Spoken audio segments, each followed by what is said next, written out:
Chapter 649. Yun Shirshir hooked her arm around the back of his neck and pressed her lips tightly against his. Mu Yaja cupped the back of her head with his hand and deepened the kiss. Charming, deep, and reluctant to part. Just as Yun Shirshir thought that she was about to suffocate, the kiss ended abruptly. Yun Shirshir snuggled in his arms lazily like a kitten. Suddenly, she thought of something and said, "Mu Yaja." Just as she said those 3 words, the man's light gaze landed on her face. Yun Shirshir blushed and stammered. Only then did the man's lips curl into a satisfied smile. "Showing? I think he's very skilled.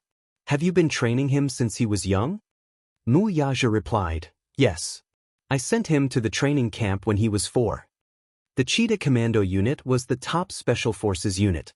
The training was not the usual harsh. The elite soldiers from the Cheetah Commando unit could not be compared to the average soldiers. They were the elite soldiers in the truest sense.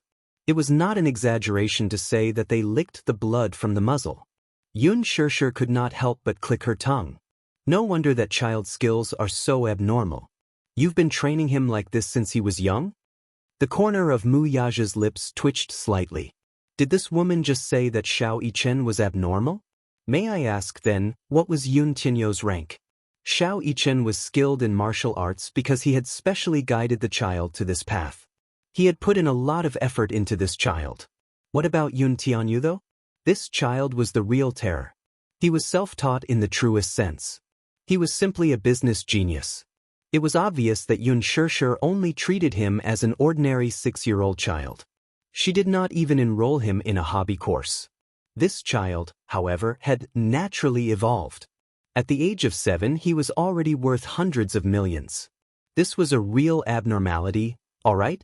Compared to him, Xiao Yichen was obviously much more normal in a sense. Yun Shirshir did not notice the strange look in Mu Yaja's eyes and only rebuked him.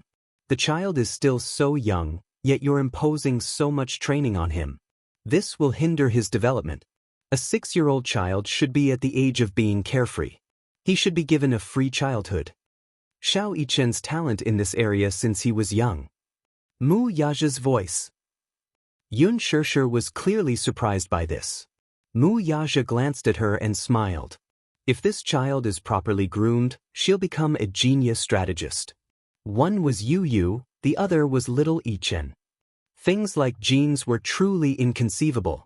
Yun Shirshir shook her head in a daze. I still think that Xiao Yichen's ability is too abnormal. It's really unscientific for a child to have the skills of an adult. Mu Yaja's brows twitched violently. This stupid woman. Compared to Yu, that little demon king, Xiao Yichen was no longer abnormal. In comparison, Xiao Yichen was practically a little angel. Xiao Yichen's skills were indeed frightening, but his mentality was not much different from that of a child his age. Yun Tianyo's EQ and IQ were no longer in the category of a child. Yun Shirshir had not seen the frightening side of Yun Tianyu, but Mu Yaja had experienced this child's skills. Chapter 650. The two of them were silent for a long time. Yun Shirshir couldn't help but ask. There was a doubt that had been lingering in her heart for a long time. She had always wanted to ask him for confirmation, but she never had the chance. After thinking for a long time, she still wanted to ask him. "Mu Yaja, can I ask you a question?"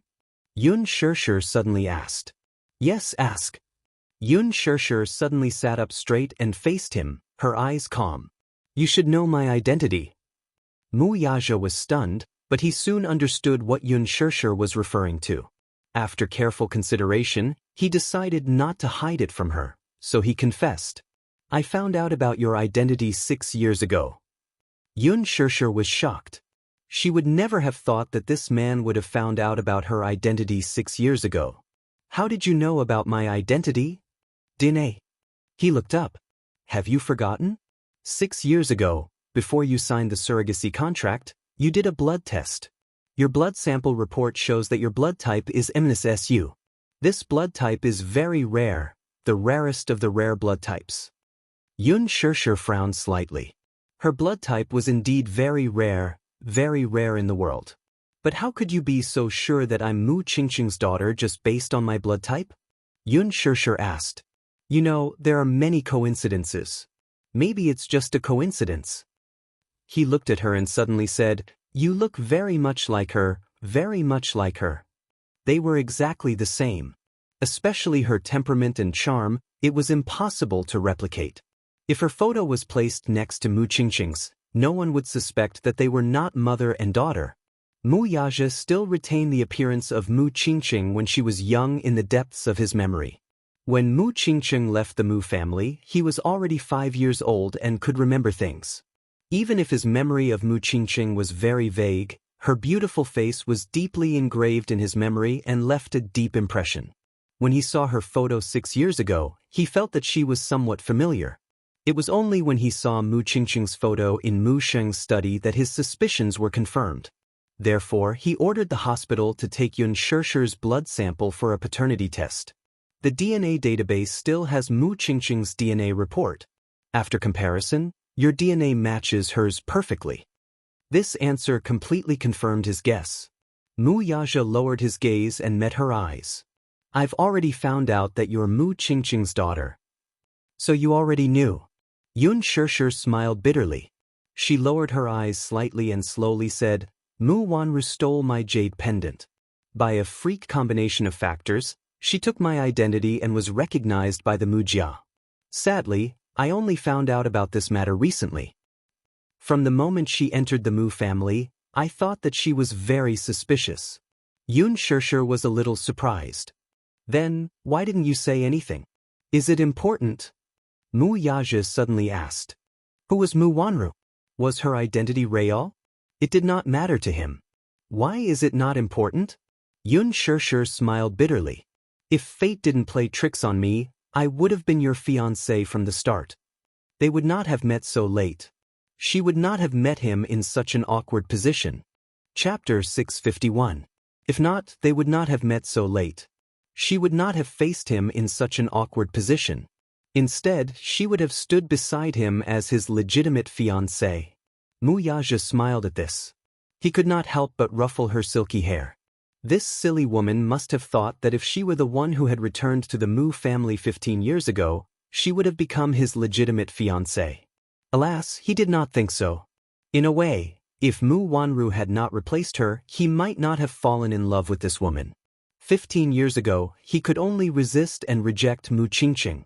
The young Mu Yaja harbored a strong enmity toward this woman.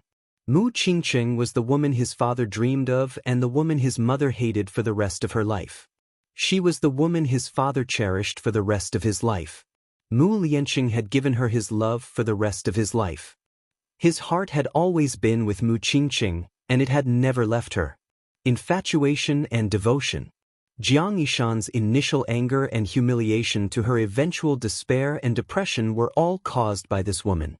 In Mu Yaja's mind, Mu Qingqing was undoubtedly a woman who had committed a heinous crime.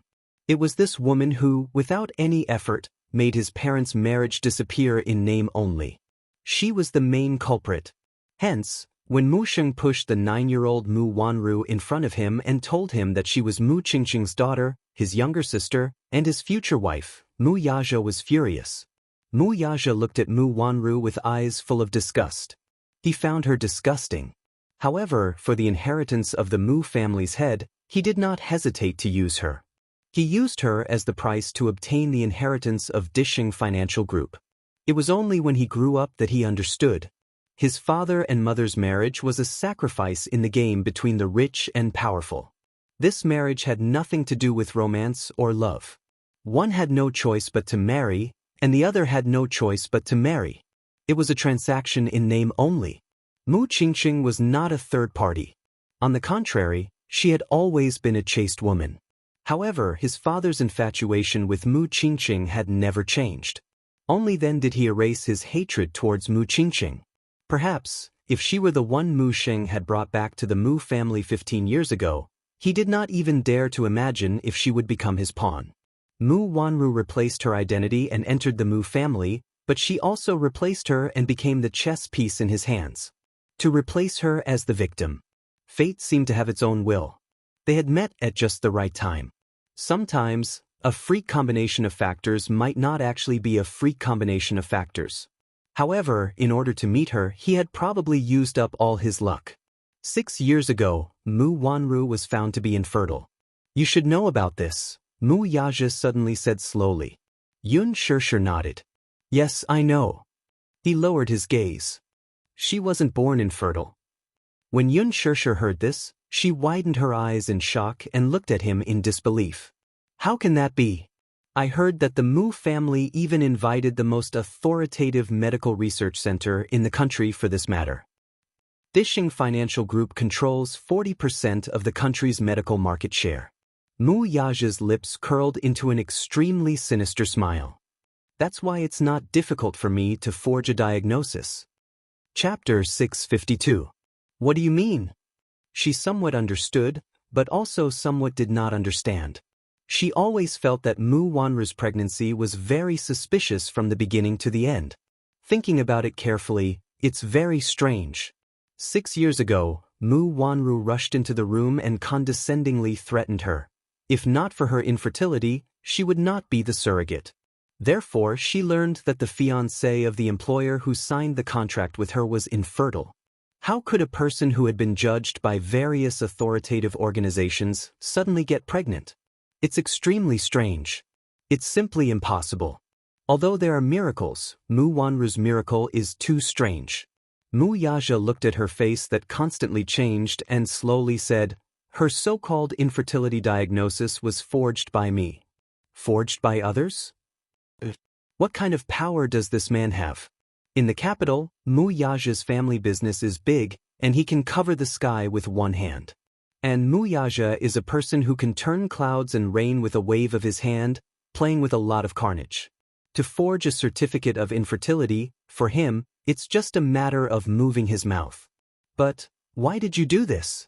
Yun Xianxia was shocked and asked the confusion in her heart. Mu Yaja's eyes slightly twitched, and the bottom of his eyes burst out a biting cold light, but he said lightly, because she is a chess piece. A chess piece must obey the will of the master. This is the duty of a chess piece. Yun Xianxia was shocked. However, after thinking about it carefully, she was not surprised. Such ruthless and indifferent words, from his mouth, she did not feel strange. However, she still felt confused. Chess piece? What chess piece? At the beginning, Grandpa ordered me to marry her. Mu Yaja hooked up his lips and smiled. If I get engaged with her, I can get the inheritance of the Mu Jia's lord. The Mu Jia is very big, but not everyone is qualified to enter the Mu Jia's main house. Only the Mu Jia's patriarch and the next generation's patriarch are eligible to live in the Mu Jia's main residence. At that time, his father had passed away. In such a large clan, he and his mother depended on each other for survival, and every step they took was filled with trepidation. The Mu Jia also has many factions within the Mu Jia. Both the direct descendants and the cadet branches were eyeing him like a tiger watching its prey. He was Mu Xing's proudest grandson and the most favorable candidate to be the next head of the family. Thus, there was no doubt that he had become a thorn in the side of those people. Many people wanted to get rid of him. Every day, every moment, passed with fear and trepidation. Therefore, at that time, the inheritance of the Mu family was undoubtedly a protective talisman for him and his mother. At that time, grandfather was old and his health was deteriorating. After my father passed away, the position of the head of the family had always been empty. Many people were eyeing it covetously, and grandfather had always been hesitant about whether he should settle the position of the head of the family. Mu Yaja said expressionlessly, as for me, as the most powerful candidate, many people are eyeing me covetously. But I wasn't old enough then. In order to get the power of succession, I used marriage as a bargaining chip. Mu Wanru, on the other hand, is just a pawn for me to use. Do you think I'll have feelings for a chess piece? Yun Xianxia's heart turned cold. This man, he was actually so cold and two-faced. He could actually use someone to this extent. If Mu Wanru knew that her infertility diagnosis was all used by this man, and she was the victim of his schemes, how would she feel? Chapter 653. She felt that Mu Wanru was really pitiful.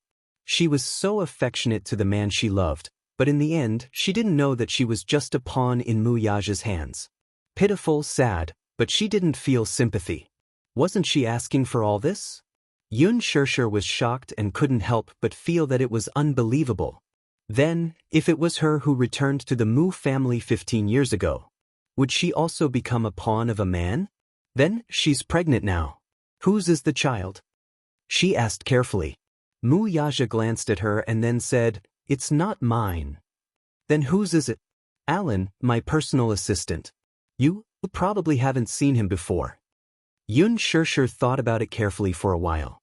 Amidst her thoughts, she quickly realized that she might have seen this man before. That day in the bathroom of the restaurant, she had seen a man who had an ambiguous relationship with Mu Wanru. Although Mu Wanru appeared to be distant from him, from the man's behavior and expression, and even the way he looked at Mu Wanru, it was silently announcing the intimate relationship between them. How intimate? She didn't know. I've seen that man. He looks clean and gentle. He's probably the Alan you mentioned. When?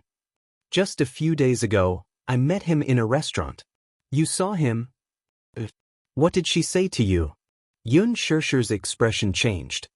She told me that she's pregnant with your flesh and blood. Mu Yaja played with her fingers with interest, then suddenly looked up and glanced at her playfully. So, you're jealous? It was not a rhetorical question, but a statement. Because of jealousy, she put his number on the blacklist. Yun Shirshir denied stubbornly. Mu Yaja obviously didn't believe her, and there was a playful smile in his eyes. Little liar, you're obviously jealous. No. He smiled indulgently, but did not intend to argue with this woman who did not mean what she said. She didn't expect this little fool to be so arrogant. He liked her arrogance. He liked everything about her. Yun Shirshir stared at his handsome face and suddenly burst into laughter. She couldn't hide the smile on her face. What are you laughing at? Mu Yaja frowned and asked in confusion. Our young master Mu has been cuckolded. Yun Shirshir teased mercilessly. Mu Yaja's expression instantly changed, and his eyes suddenly became as cold as ice. It doesn't count. Huh? He suddenly stood up and grabbed her wrists, pulling her into his embrace. Yun Shirshir was caught off guard and fell into his arms. Mu Yaja lifted her chin and said word by word, "You are my woman." She's not. Yun Shirshir was shocked, and her eyes widened. So, it doesn't count. I'm just joking and you're taking it seriously? Yun Shirshir covered her mouth and laughed. Mu Yaja, you're really like a child sometimes. No. Mu Yaja lowered his gaze and hugged her in his arms. Lowering his head, he pecked her fingertips and breathed out, I'm your man. Yun Shirshir's cheeks blushed, and she pursed her lips without saying a word. I'm your man, so I'll protect you. This was a responsibility that he had to fulfill as her man. She looked up and gently bit her lower lip with her pearly white teeth. Chapter 654. Her heart was deeply touched by his words. Mu Yaja, are you not letting me into the Mu family to protect me? Why do you ask? Intuition, I guess. Yun Shirshir's eyes curved as her lips curled up slightly. The Mu family gives me the feeling that it's a tiger's den. It doesn't feel warm at all. The family I want isn't like this.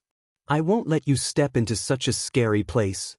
Mu Yaja caressed her flawless face and could not help but touch her eyelashes. I'll protect you and you well. Song Enya was sent to the hospital by a friend. The abrasions had already scabbed over, and the doctor cleaned and bandaged them for her. For an ordinary person, this was not considered a serious injury. However, for Song Enya, who had never suffered any injuries since she was young, this was probably the most serious one she had ever suffered. Along the way, she was depressed. When she thought of Yun Shirshir's heart-wrenching words, she felt extremely aggrieved. When Jiang Qiming and Song Yunxi saw her return, they wanted to invite her to eat dessert. However, when they saw her worried face and her limping, they looked at each other in shock. Jiang Qiming's heart ached and she immediately went forward to ask, Enya? What happened to you?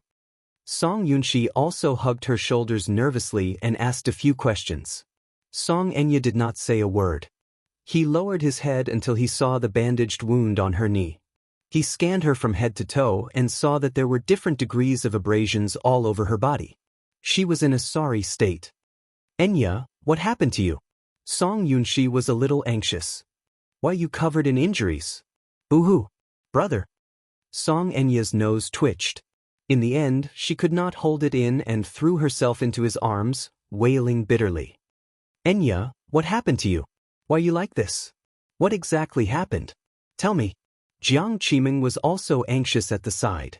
However, Song Enya just kept crying sadly. She curled up in Song Yunxi's arms and cried as if the world was about to collapse. Song Yunxi's heart ached and she was at a loss. However, at this moment, she didn't know what to do with her precious little sister. Jiang Qiming was also anxious at the side. Song Enya had always been the princess of the Song Yunxi family. She was the apple of her parents' eye and was especially doted on. However, when Jiang Qiming saw her precious daughter crying wantonly in Song Yunxi's arms, she could not help but feel a knife in her heart. But she couldn't do anything about her daughter. Her daughter had always liked to stick to her since she was young, but for some reason, after puberty, she became less close to her. No matter what happened, he rarely mentioned it to her. Perhaps it was because he had matured and some things were inconvenient to tell her. Therefore, as her mother, Song Enya rarely told her what was on her mind. Instead, she was very close to Song Yunxi and would tell her everything. After all, Song Yunxi was the eldest brother in the family, and he loved his two younger sisters very much. Song Enya was very dependent on him. Hence, Jiang Qiming gave Song Yunxi a look. The latter understood and lowered his head to Song Enya. Enya, tell me if there's anything. Brother will make a decision for you, okay? Song Enya nodded slowly and said in a choked voice, Brother, I'm so sad. I feel like I can't breathe. She thought of Yun Shishir's provocation in front of her. Every single word of his was still ringing in her ears. Chapter 655. She did not believe it. She really did not believe that Yun Shishir was Brother Mu's beloved woman.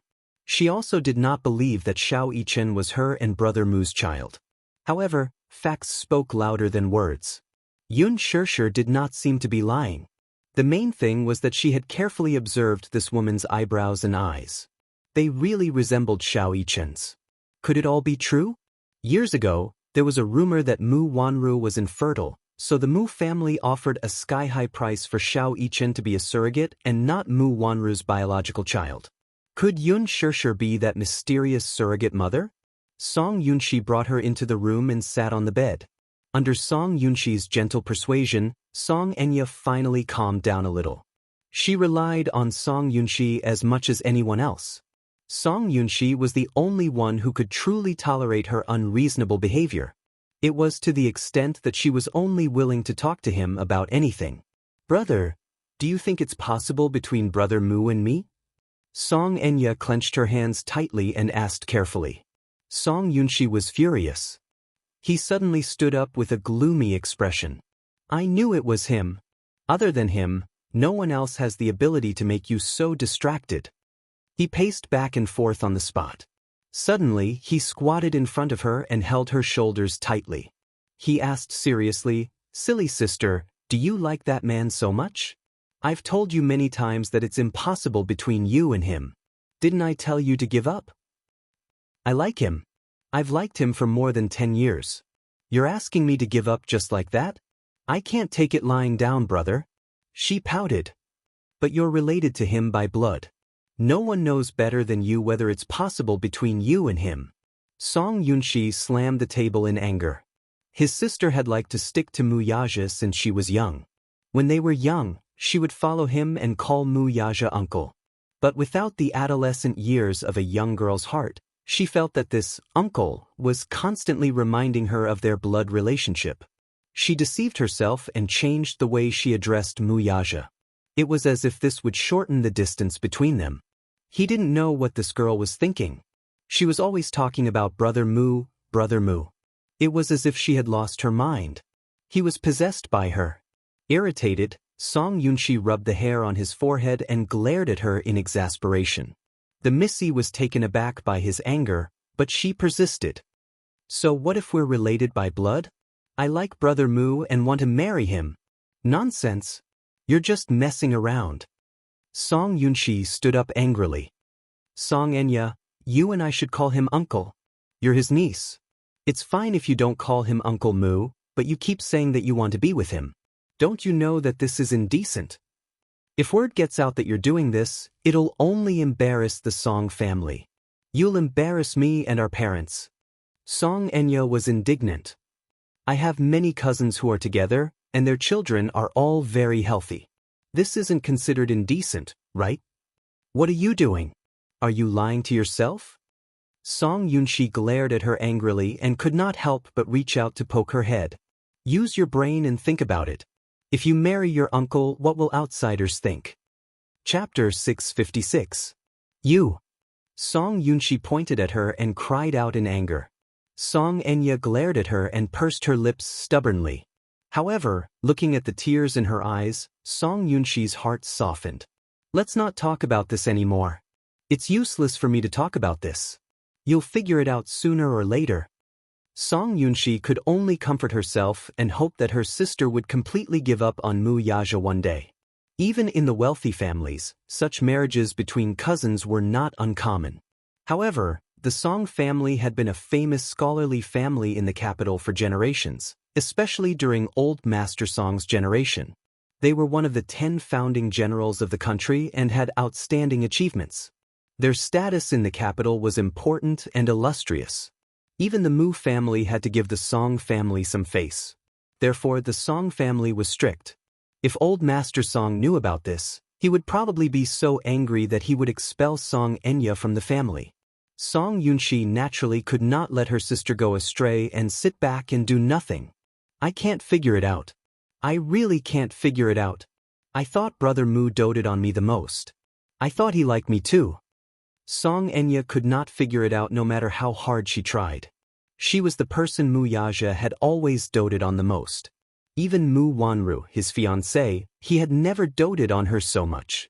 In Song Enya's eyes, Mu Yaja was cold to everyone else, but toward her, he doted on her in every possible way.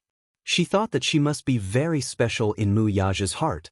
However, tonight's incident had dealt him a huge blow. There's a reason why he dotes on you so much. Don't you know? Song Yunxi felt that she was hopeless. What's the reason? Because you look very similar to Auntie Jiang. Song Yunxi sat in front of her and carefully looked at her face. From the photo, you look almost exactly the same. When Auntie Jiang passed away, almost no one could get close to Uncle Mu. Only you, because of your face, gave him great comfort. It is precisely because your face is similar to Auntie Jiang's that he would pour his longing for Auntie Jiang onto you. The so-called love, to put it bluntly, you are just a substitute. Understand? Auntie Jiang and I look alike? Song Enya touched her face in disbelief. She was obviously confused by Song Yunxi's words. Seeing her confused look, Song Yunxi was a little surprised. Didn't Uncle Mu mention it to you? He had heard about this from Jiang Qiming. Song Enya's face was very similar to Jiang Yishan's. When Jiang Yishan passed away, Mu Yaja locked himself in his room and did not come out. He did not eat or drink. In the Mu family, Mu Yaja's affection for his mother was deeper than anyone else's. The death of his beloved family member was a heavy blow to him. At that time, Jiang Qiming brought Song Enya to the Mu family to attend Jiang Yishan's funeral and mourn. That was the first time he saw little Enya. At that time, Mu Yaja, who was still young, stared at her for a long time. His face was expressionless as tears streamed down his face. He hugged her tightly in his arms. The more he missed Jiang Yishan, the more he doted on Song Enya. Song Enya was undoubtedly Mu Yaja's sustenance. He thought that Song Enya knew about this. Chapter 657. Song Yunxi sighed helplessly. That's because Auntie is the deepest pain in his heart. That's why he rarely mentions her. Song Enya was silent for a while before she suddenly asked, Brother, do you have Auntie's photo? What do you want to do? I'm curious. I've never seen Auntie's face before. After hearing what you said, I also want to see how similar I look to her. Song Enya said matter-of-factly. Song Yunxi pulled out a photo from the album. It was the only photo of the sisters, Jiang Qiming and Jiang Yishan. Song Enya took a look. Indeed, her facial features were very similar to Jiang Yishan's. If others saw it, they would only think that she was Jiang Yishan's daughter. She stared at the photo in a daze.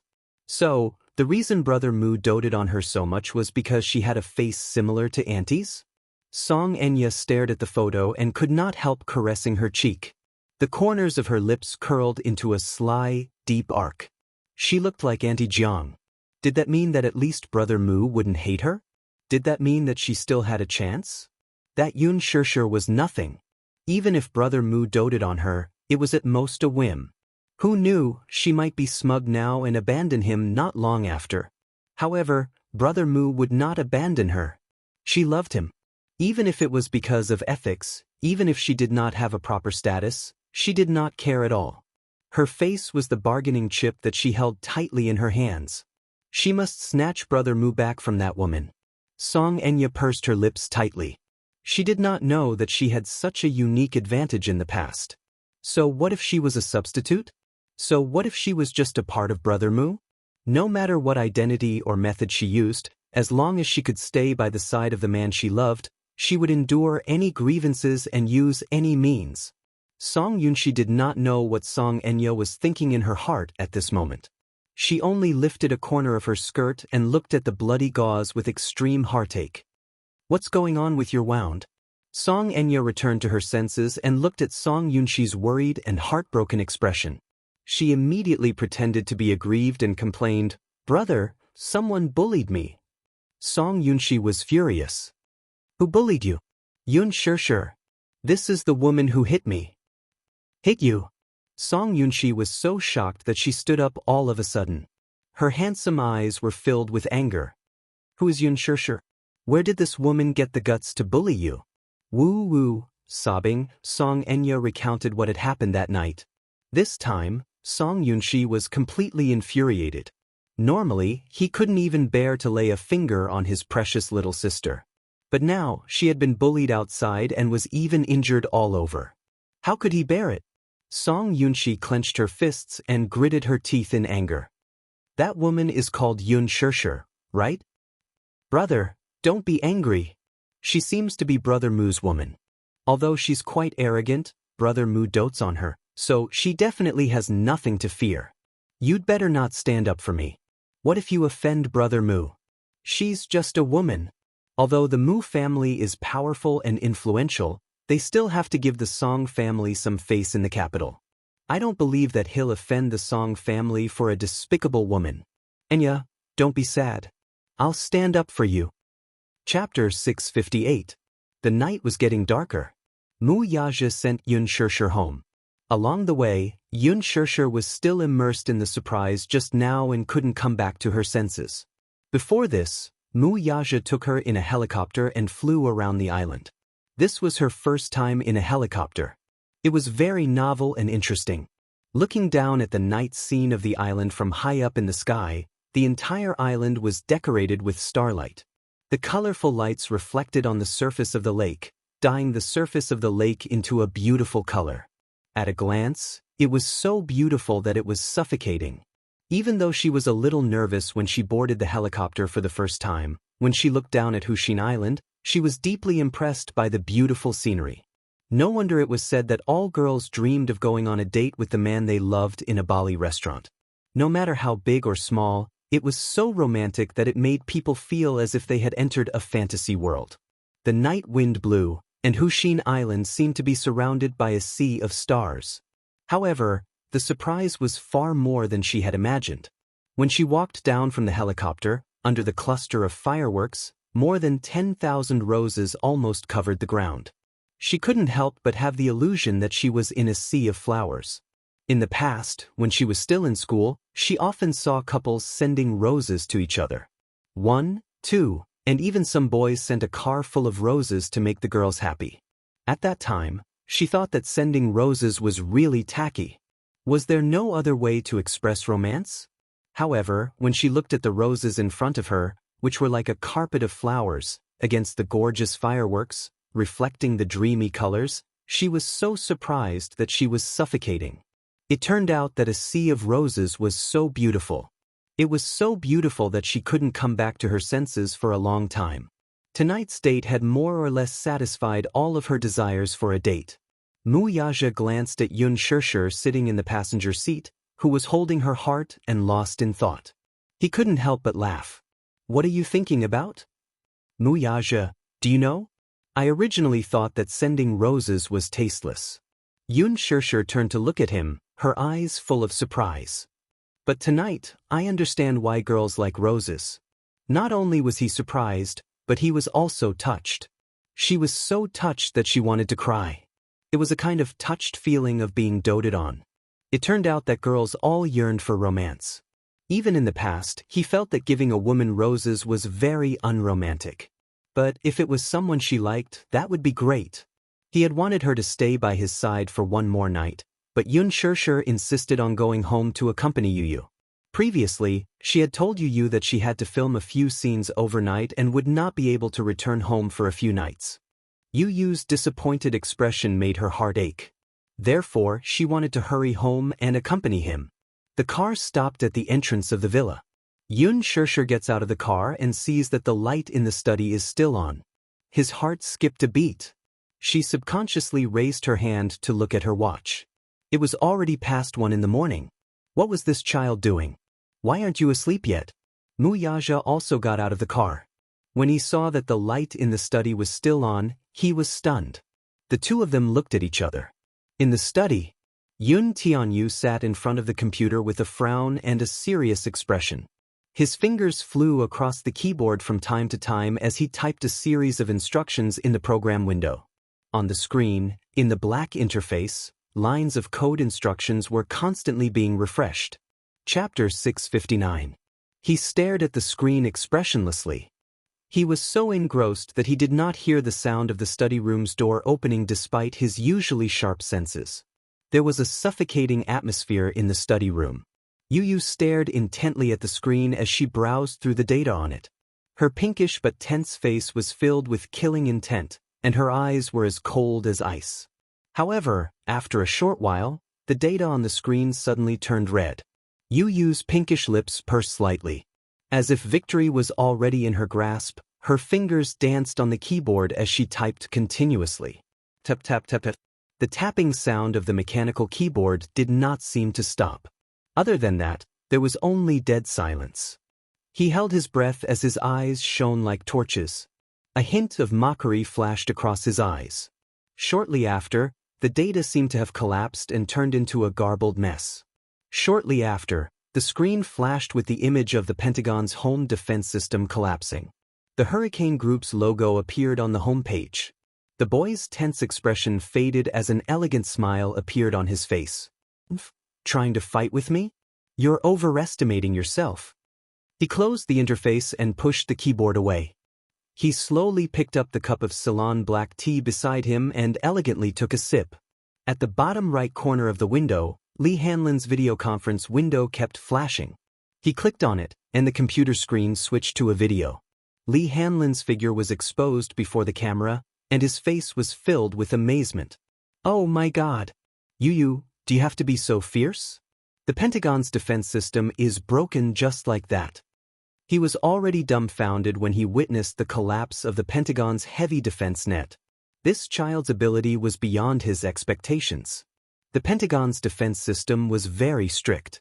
However, in the hands of this boy, the system was completely destroyed in just a few minutes.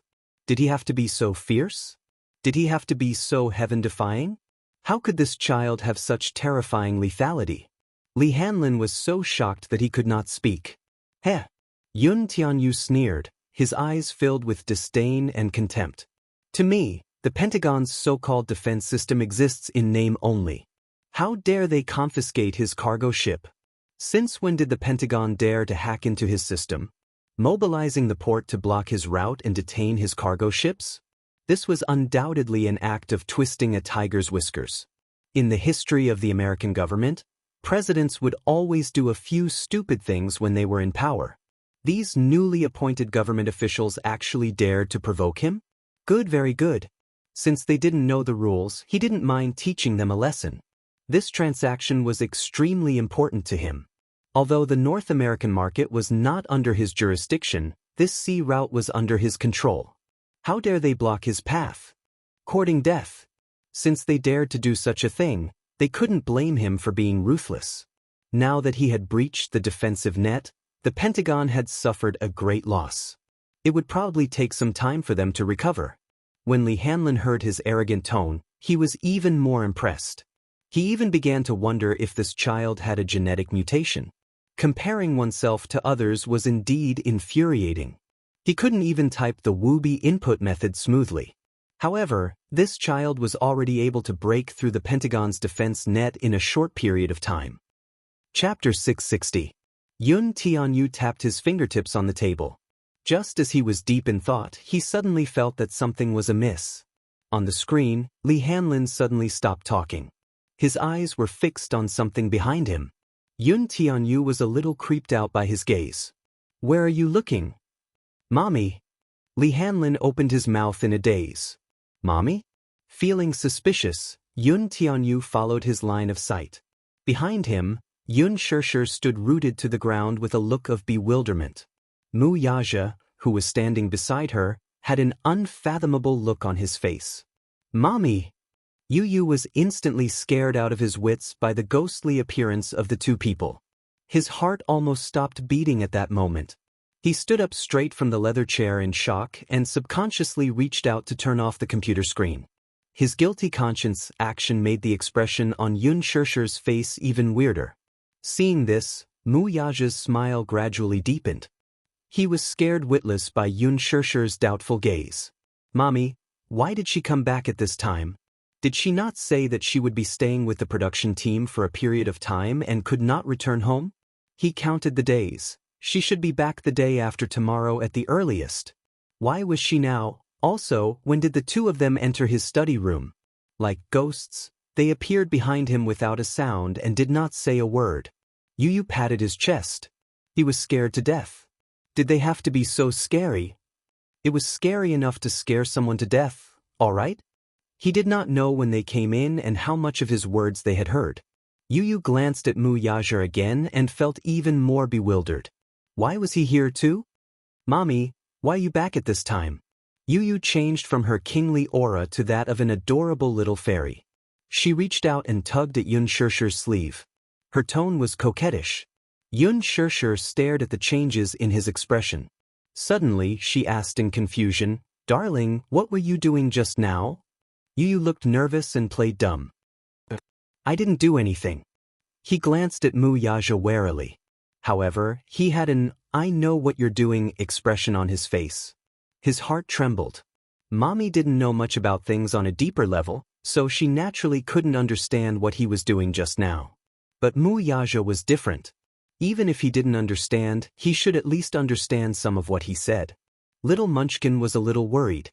The situation just now was so intense that he could not spare any energy to pay attention to the things around him. Therefore, he did not notice when they opened the door and entered the study. She didn't even notice the sound of footsteps. "Really?" Yun Xianxia saw that he looked extremely guilty and was a little suspicious. "But I think I heard you say something about courting death?" Yu was her gentle little god, her adorable little angel. How could he possibly say such cruel words? Yu's brain suddenly stopped working. After thinking carefully, he immediately explained, "No. Mommy, don't think too much. Yu was playing a game." "Game? Red alert." Yu explained, "It's a strategy game." "Then why did you say the Pentagon?" "This is how the game is played.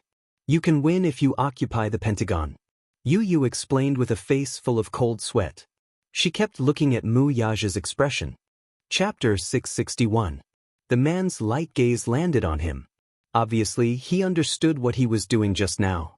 This son of his was more impressive than he had imagined. He could actually break through the Pentagon's security system effortlessly. The student had surpassed the master. The father and son exchanged a look, each keeping a secret from the other. Yun Xianxia was skeptical. "Really? It's true. Mommy, Yu was really playing a game." Yun Tianyu pursed his lips aggrievedly. His innocent and naive eyes were like those of a Bambi fawn as he launched a gentle attack on her.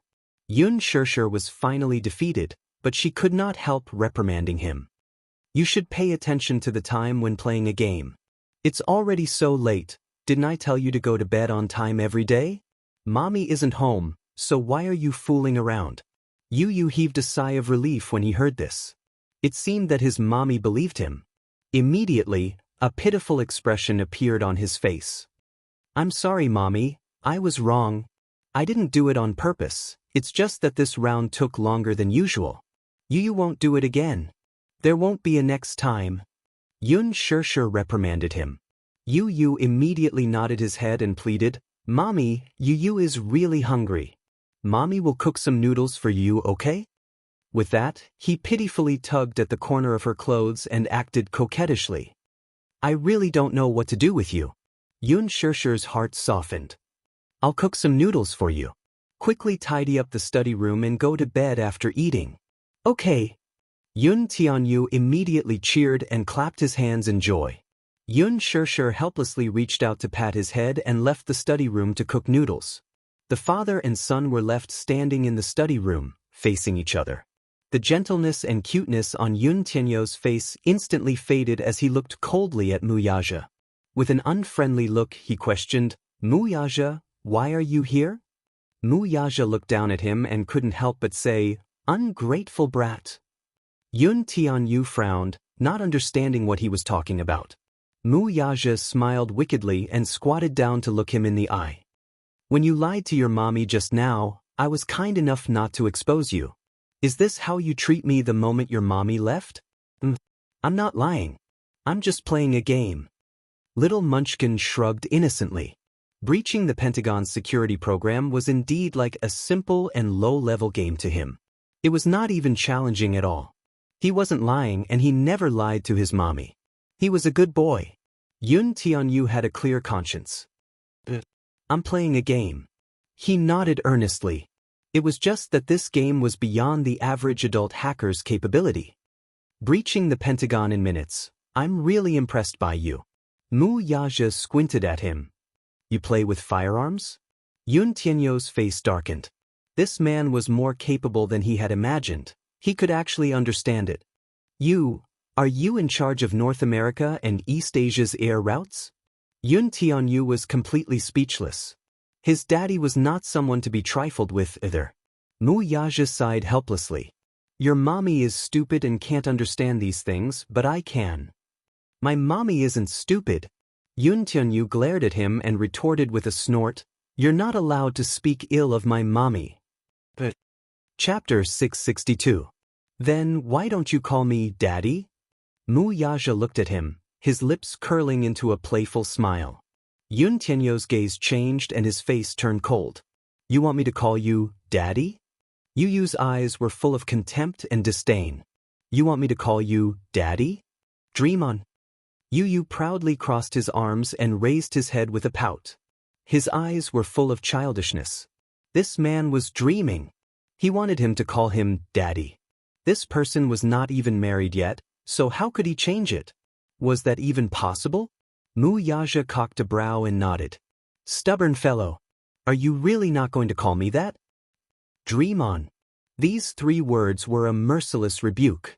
Yun Tianyu did not give him any face and coldly tugged at the corner of his lips. Wuxia shook his head helplessly, looking troubled. I can only report your situation to your mommy. Situation? What situation? Yun Tianyu squinted his eyes warily and sized him up. His brows furrowed in confusion. What do you mean by that? Wuxia patiently guided him. Little thing. Guess what will happen if your mommy finds out that you're the boss of Leji Holdings? Yun Tianyu's good-looking brows furrowed slightly as he thought about it seriously. Suddenly, he realized something and coldly glanced at him from the corner of his eyes. He snorted and questioned, Are you threatening me? Wuxia calmly nodded and admitted it. The corner of Yun Tianyu's eyes twitched violently as he mocked, Wuxia, can you be any more shameless? A certain man nodded seriously and shamelessly. Yes, I dare. Do you want to try? Yun Tianyu was stunned. This man was really shameless. He was more shameless than he thought. Yu did not take his threat seriously and only sneered. Wuxia, do you think you can threaten me with this? Regarding my identity, I'll come clean with my mommy sooner or later. It's just a matter of time, you can't threaten me. Is that so?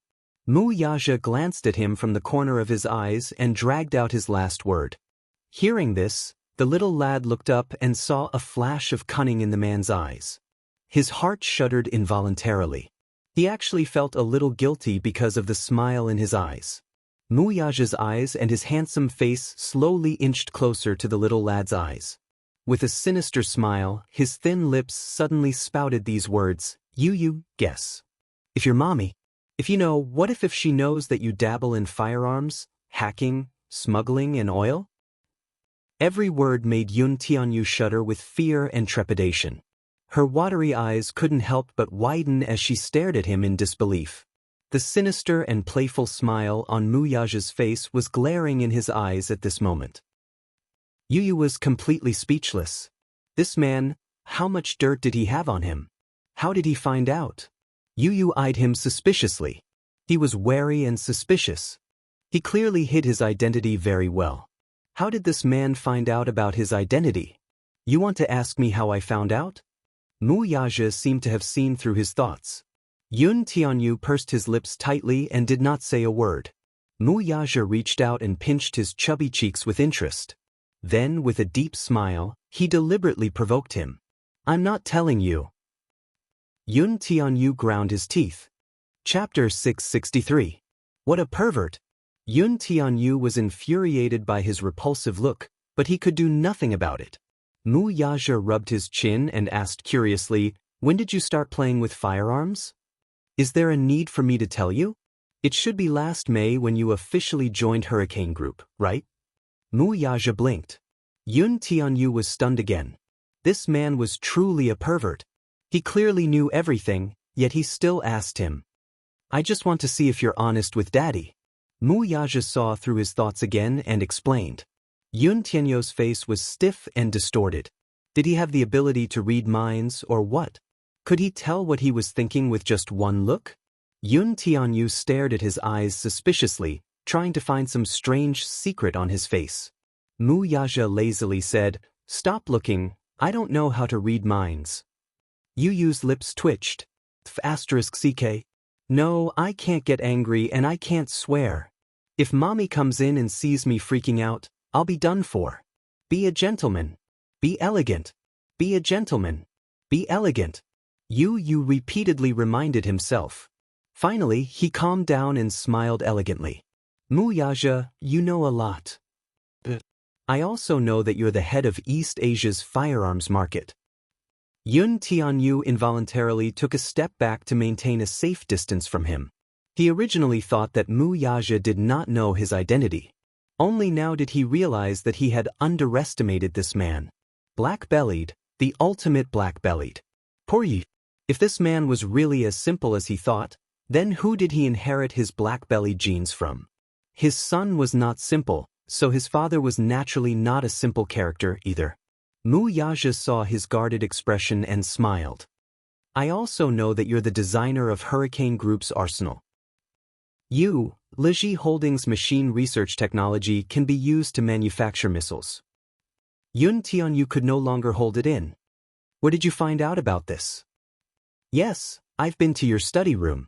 Mu Yaja smiled evilly. There are a lot of design drawings on your computer. In addition, there's also the research technology for quantum computers. Yun Tianyu's face drained of color. You've cracked my computer? Yes, Mu Yaja gave a concise answer. That day, before flying to England and before Yun Xianxia returned home, he browsed through Yun Tianyu's study room. There were many design drawings hidden under the desk. Initially, he had thought that these drawings were for Liji Holdings' machines and technologies.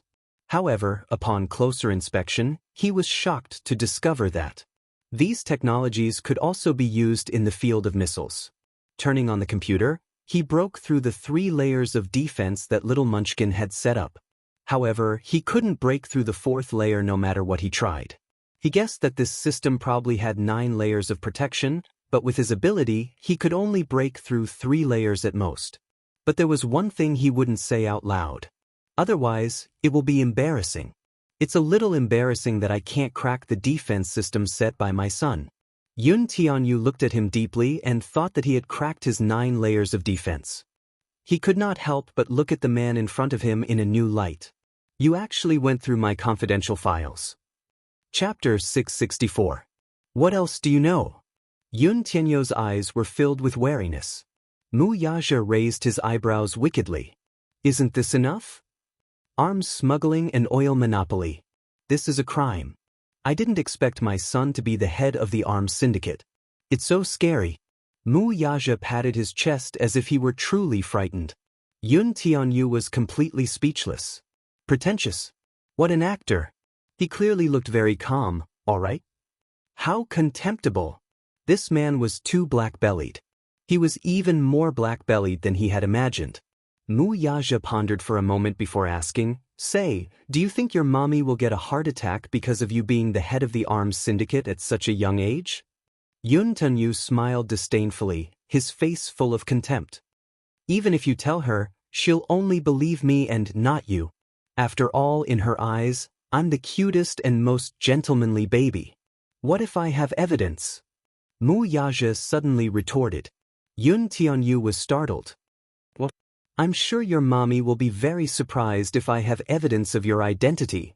The evil smile on Mu Yaja's face was glaring. Yun Tianyu gritted his teeth, thinking that this man was really abominable. If he could, he really wanted to tear apart this black-bellied smiling face. Your mommy is like a pure and innocent little rabbit. If she knows that her son is the head of the arms syndicate, won't she be frightened? Yun Tianyu pressed, How much do you know? Mu Yaja looked up at the sky. He put on an innocent look as if he knew nothing. However, Yun Tianyu knew that this man probably knew everything about him. No matter how unwilling he was, he had to compromise. With a frown and pursed lips, he asked, What's the condition of confidentiality? Let me hear you call me Daddy. Mu Yaja raised his arrogant chin. The topic was back to square one again. Yun Tianyo's face flushed red. It was so hot that it almost emitted smoke. How embarrassing. If he did not call him that, he was really afraid that this man would tell his mommy about his identity. If mommy knew that he was playing with firearms and oil, wouldn't she be so scared that she would have a heart attack, as he said? She might even destroy him. He dared not imagine what kind of scary situation that would be. He originally intended to keep this matter a secret. He thought that Mu Yaja would not be able to find out his identity. He did not expect that he had underestimated this man. Yun Tianyu gritted his teeth and gave him a sidelong glance before turning around. With his back facing his father, he held the corner of the table for support and practically squeezed out 2 words through gritted teeth. Dad, she was gnashing her teeth in humiliation. His voice was as soft as a mosquito, almost inaudible. Shouting these 2 words was already the limit for him. Mu Yaja, however, did not appreciate her kindness and replied in a harsh tone, I didn't hear you. Yun Tianyu angrily turned around and accused, You clearly heard it. I didn't hear it.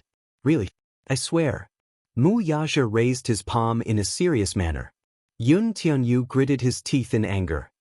Mu Yaja, do you believe that I'll blow up your Mu Group's headquarters? Mu Yaja said, Son, you're so cruel. I'm going to tell your mommy. You only know how to complain. Yun Tianyu exploded in anger. What can you do to me? Mu Yaja looked at his little face, which was red from anger. It was tender, and adorable. He could not help but pinch it. Chapter 665. Call me Daddy. Daddy, your voice is a little soft. Yu clenched his fists and decided to bear with it. Daddy, can't you be gentler? Daddy? When Yun Xianxia finished cooking the noodles and entered the study room, she saw this scene. She saw Yun Tianyu standing in front of Mu Yaja with downcast eyes and calling out softly, Daddy, Daddy. Each call was softer than the last. Each call was cuter than the last. Mu Yaja's ears were very pleasing to the ear. Yun Xianxia could not help but be stunned. Since when did this father-son pair have such a good relationship? She cleared her throat and coughed a few times. Yun Tianyu glanced at her from the corner of his eye and saw her standing at the door. He immediately stood up straight with an innocent and adorable smile on his face. Mommy. Yun Xianxia helplessly hugged her arms. What are you guys doing? Yun Tianyou's face inexplicably turned red when he heard this. Muyaja, however, answered blandly, "We're exchanging feelings." Yun Shirshir, Yun Tianyou, how shameless. Who's exchanging feelings with you? You're the one who's sticking to me. I'm not exchanging feelings with you. Who has feelings for you? Yun Tianyou felt extremely humiliated. I'll never play with this man again. He angrily stomped his feet and then looked at Yun Shirshir with an extremely resentful and aggrieved expression. His big, watery eyes were glistening with tears. He looked as if he was about to cry. Yun Shirshir, however, was completely in a daze. She did not understand that this child who had always rejected Muyaja was now calling him Daddy, with each call sweeter than the last. Did I see a ghost? Or, Yun Shirshir suddenly glared suspiciously at Muyaja. Did you bully my baby? Her eyes were as sharp as a gun. Muyaja immediately raised his hands innocently and stood up. He pursed his lips and explained, I'm innocent. I didn't do anything. Both father and son looked at him pitifully and innocently. Yun Shirshir was stunned. He actually had a misconception. The father and son in front of him looked more innocent than the other. They were like two dogs wagging their tails and begging for mercy. They were quite cute. Although this analogy was not very kind. But it was indeed very similar. Yun Shirshir suddenly couldn't help but laugh out loud. Seeing her suddenly smile, Yun Tianyou felt even more aggrieved. His expression crumbled as he softly whined, Mommy, all right, the noodles are ready. After saying that, Yun Shirshir turned around and entered the restaurant. Yun Tianyou turned his head to glare fiercely at his father. Muyaja lowered his eyes to look at him with a sinister smile. Are you satisfied? Muyaja? What did you call me? Muyaja knitted his brows in displeasure. Call me Daddy. Be good. I've already called you Daddy. Yun Tianyou felt that it was necessary to remind him not to push his luck. Muyaja could not help laughing when he saw his awkward look. The little guy was good in every way. He was just especially arrogant and awkward. Asking him to call him Daddy was akin to forcing him to swallow a gun. Was it that difficult? You did call me Daddy earlier, but my condition is that you call me Daddy forever. Forever? Yun Tianyou was shocked. He clenched his fists so tightly that smoke was about to rise from the top of his head. Muyaja, isn't your request too much? How is it too much? I'm your daddy, you're my son. Chapter 666. Hearing this, Muyaja's eyes turned into crescents. He squatted down slightly and held his shoulders. He quietly looked at the little lad at eye level. There was no need to hide the affection in his eyes. His thin lips parted slightly as a few words escaped his lips. Is it too late now? His tone and expression were serious. Yun Tianyou was slightly taken aback and stunned. Is it too late for me to dote on you, pamper you, and love you now? Muyaja could not help holding his little hand and gently massaging the back of it with his fingers. The little lad's hand was soft and fleshy. It was the softness of a 7-year-old child. His skin was as white as snow, and the blood vessels under his skin were clearly visible. His fingertips were adorably pinkish. It was hard to imagine that this pair of hands had created so many incredible legends. It was this pair of hands that had destroyed the Pentagon's defense system just a few minutes ago. His son was a genius. Even though he was only 7 years old, his achievements had attracted the attention of the world. It was as if a powerful soul was hidden in his small body. Incredible. This was his son. He should be proud of him. He should be extremely gratified to have such an outstanding and talented son. However, now, as he held his tender little hand, Muyaja felt a sourness spreading in his heart. His heart ached. His heart really ached for this child. No matter how outstanding his achievements were, there was no doubt that he was only a 7-year-old child. He did not even know how to imagine what kind of childhood he had. While investigating his background and identity, he also received a thick stack of medical reports. According to the reports, the child had spent most of his time in the hospital before he was 3 years old. Congenital heart insufficiency, asthma, past respiratory syndrome. Muyaja squeezed his little hand, the heartache in his eyes overflowing. Yun Tianyu was stunned for a moment before he slowly withdrew his little hand from his father's. It's probably too late, right? His brows furrowed slightly as he pursed his lips. I'm already used to it. He was strong enough now. He was strong enough to protect his mommy. The wealth and power he possessed were more than enough to protect this family. Other than mommy, nothing else matters to me. With that, he slowly turned around, took a deep breath, and left the study room.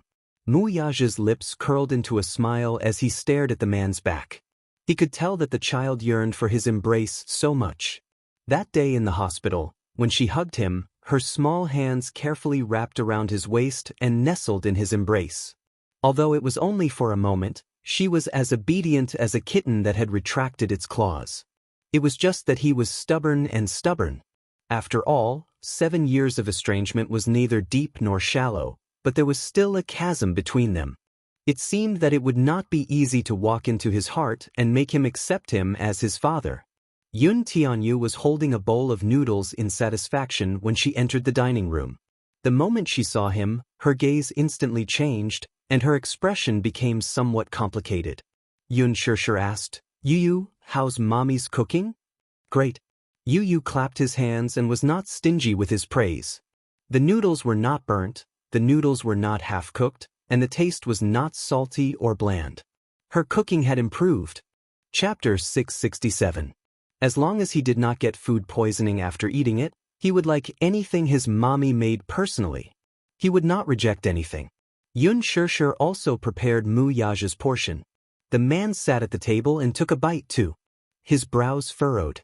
This time, her culinary skills did not amaze him as much as the previous time. Moreover, there was a little too much salt, so his throat was a little sore. It was not up to standard. What he did not know was that the noodles Yun Xianxia made the last time he tasted it was the best she had ever made. Yun Xianxia noticed his frown and asked anxiously, "What's wrong? It doesn't taste good."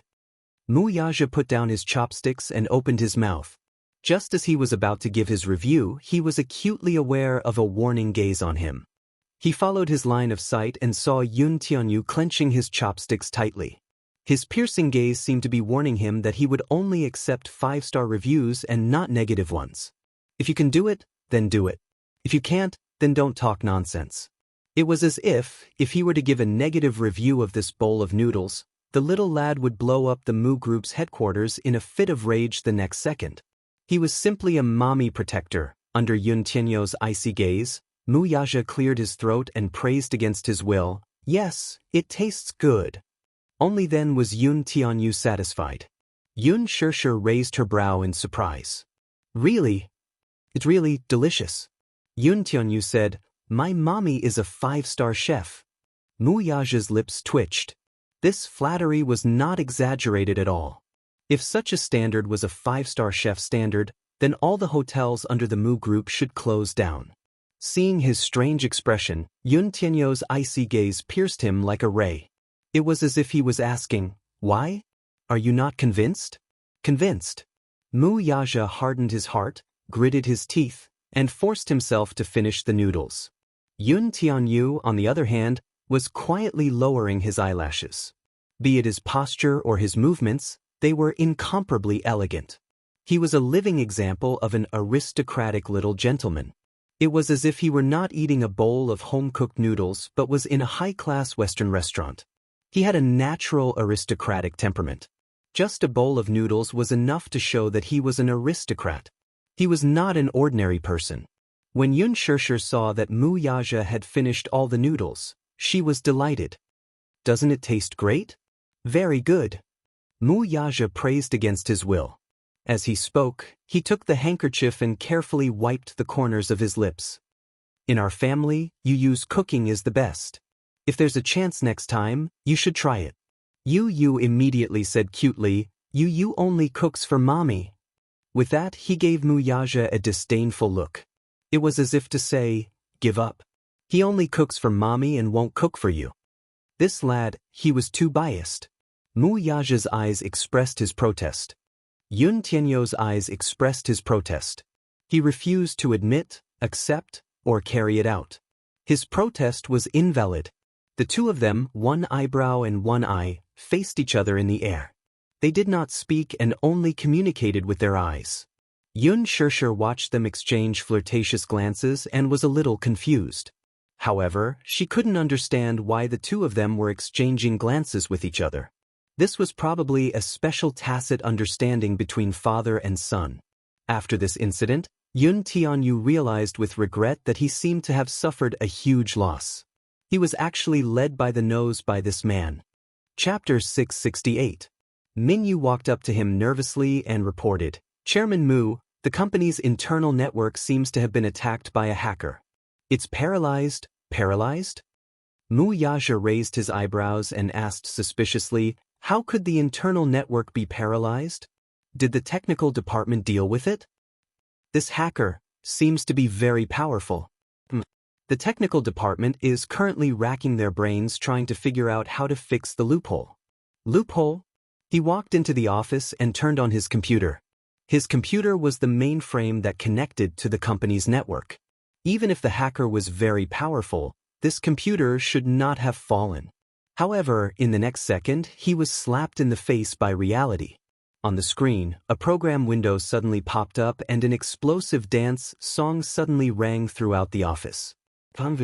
On the screen, along with the music, countless chicks were twisting their butts and dancing on the screen. A few words slowly floated above their heads. "Idiot! Idiot! Idiot!" Then there was a mocking voice. "Ha!" Mu Yaja's face instantly turned pale. He leaned back slightly and rubbed his smooth chin. There was no need to think about who was the mastermind behind all this. On the screen, a few chicks with arrogant expressions were still waving their handkerchiefs and dancing. "Idiot! Idiot! Idiot!" Yun Shirshir received a call from Lin Fengtian. At first, when she saw Lin Fengtian's call on the screen, she could not help but feel guilty. Last time, because of Mu Yaja, the crew had damaged a few pieces of equipment. It must have been a great blow to their vitality. She did not know if Director Lin would blame her. After all, this happened because of her. She really felt guilty. With an uneasy feeling, Yun Shirshir picked up the phone. Lin Fengtian's excited and emotional voice came from the other end of the phone. "Shirshir, you are my goddess." Yun Shirshir was confused. "What do you mean, Director Lin? I don't quite understand." "You don't know?" While Lin Fengtian felt strange, he quickly recounted what had happened in the past few days. It turned out that after Mu Yaja lost his temper, he ordered the crew of The Green Apple to stop filming. The videotapes were also confiscated. The production crew had damaged several sets of equipment, and the film inside had not been exported in time. Lin Fengtian was extremely depressed. Forget about the few damaged equipment, but they were all shots of the campus. It wouldn't be a big deal if they didn't take any more shots when the time came. But the thing that made him depressed was that the scene in the music room that day was simply impeccable. It was exciting. If he could keep this scene, even if he took a few more punches, it would not be a pity. Now that the production team had been banned and the videos had been confiscated, Lin Fengtian had no place to cry. However, the previous night, Mu Yaja had given him an order to contact the film crew and told him that filming could resume as usual. As for the damaged equipment, Huanyu Corporation gave him a few new sets of cameras. Not only that, the videotape of the scene in the music room was also returned to him. Everything seemed to be back on track. Then what about Yun Shirshir? Ever since he found out that Yun Shirshir was Mu Yaja's woman, his impression of Yun Shirshir had changed.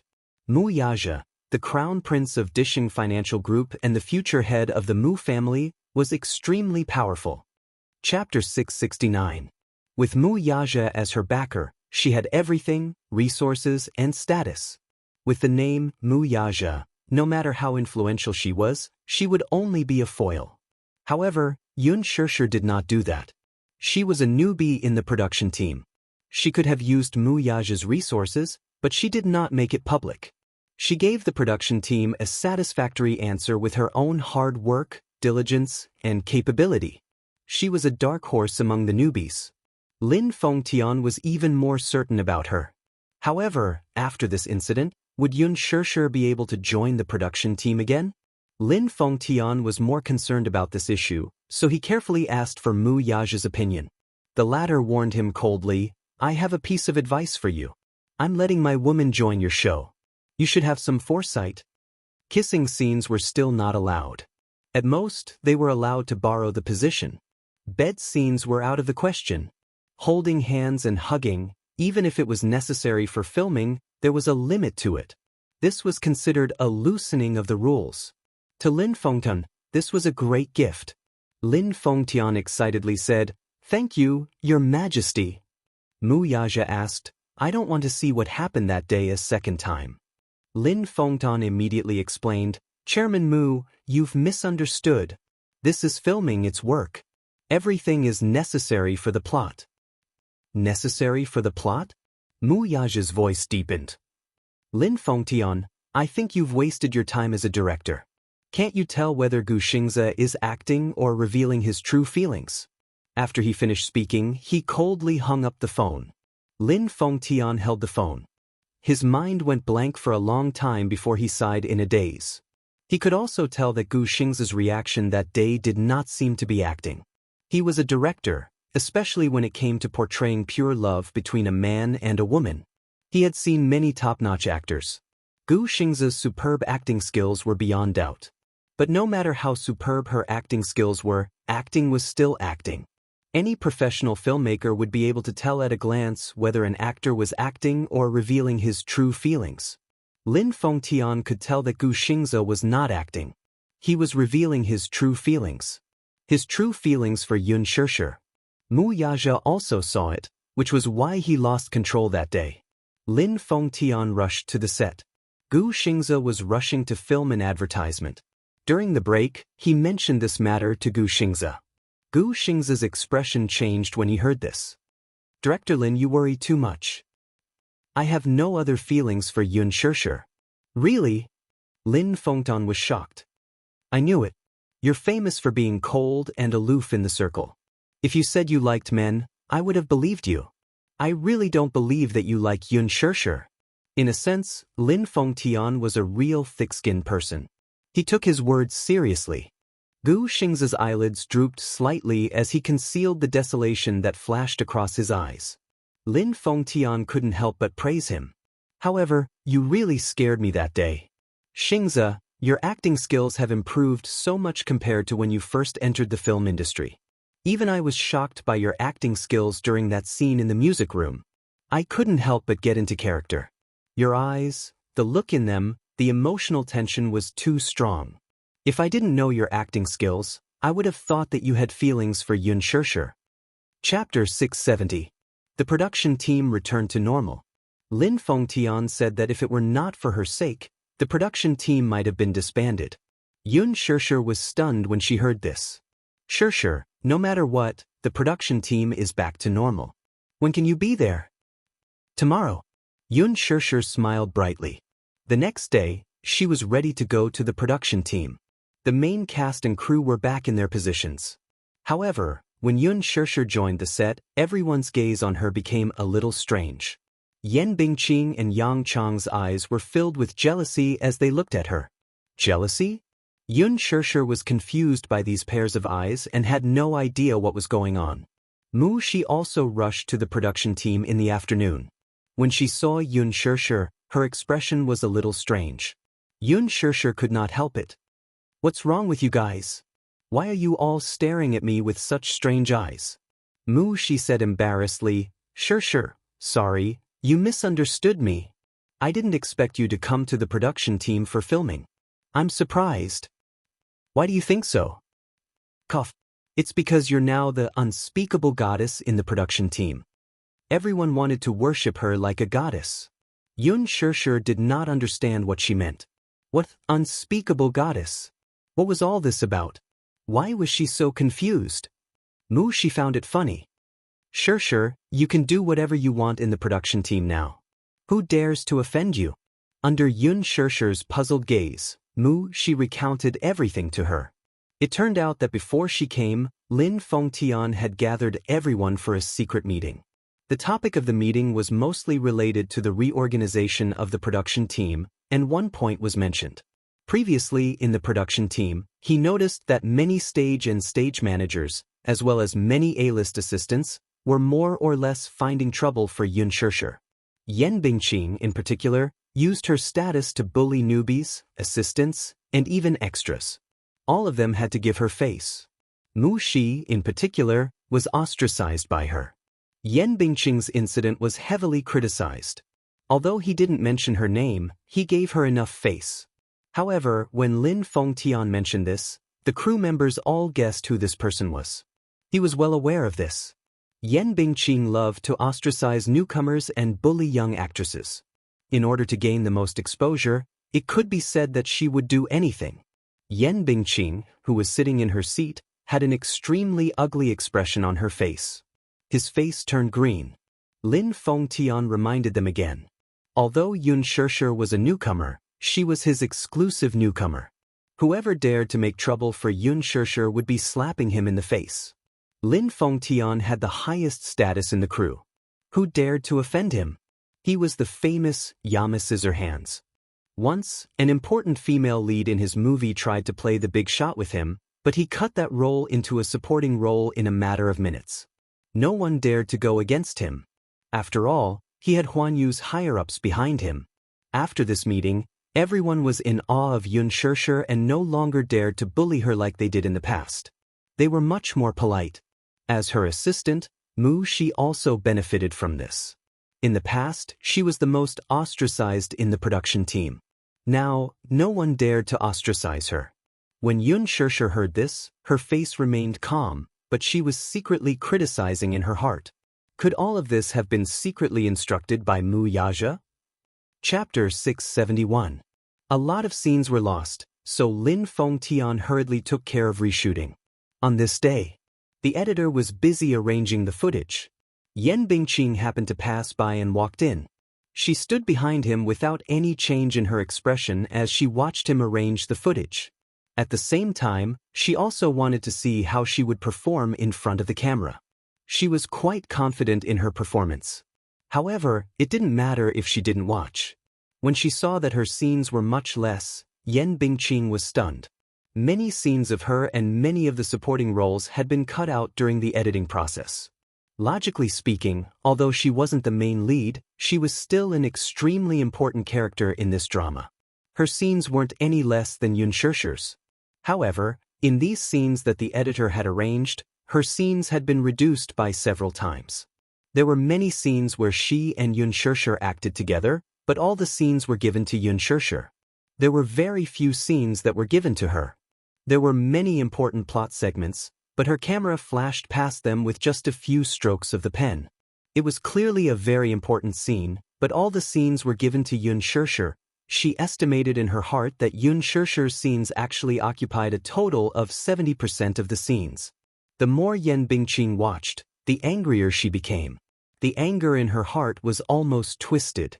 She had nowhere to vent her anger. Yan Bingqing clenched her fists tightly. Her sharp nails dug into her palms and pierced her skin.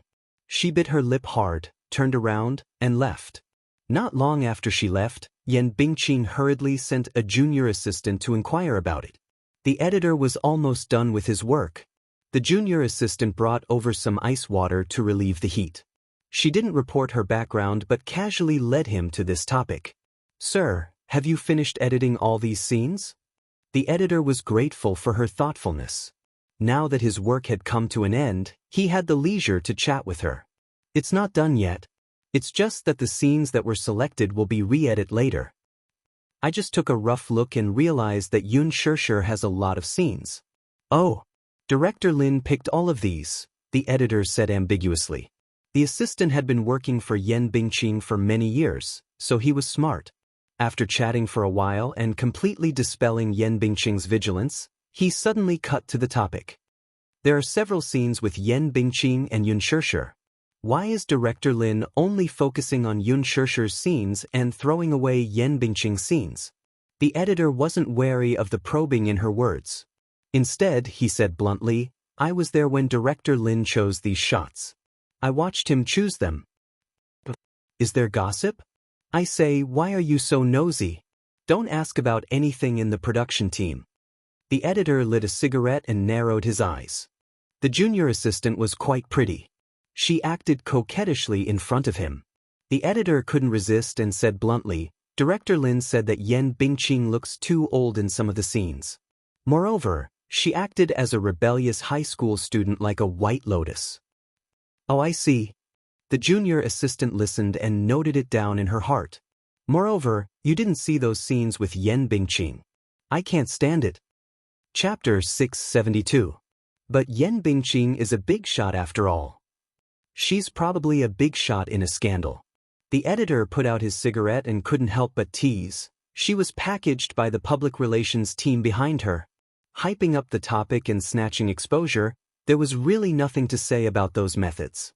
That face of hers was truly stunning. But she doesn't have any acting skills. Plus, she doesn't have the talent to be an actress and likes to change the script on her own. If it weren't for the fact that Yan Bingqing has a strong backing and landed in the cast, Director Lin wouldn't have picked her for the role. What about Xianxia? When the junior assistant heard this, she felt indignant for her boss. She wanted to use Xianxia as a comparison. When the editor heard this, he winked at her and said, You don't know, Xianxia is now a goddess in the production team. You can't talk about her. Why can't I talk about her? Does she really think she's a big shot? She's just a newcomer. Why can't I talk about her?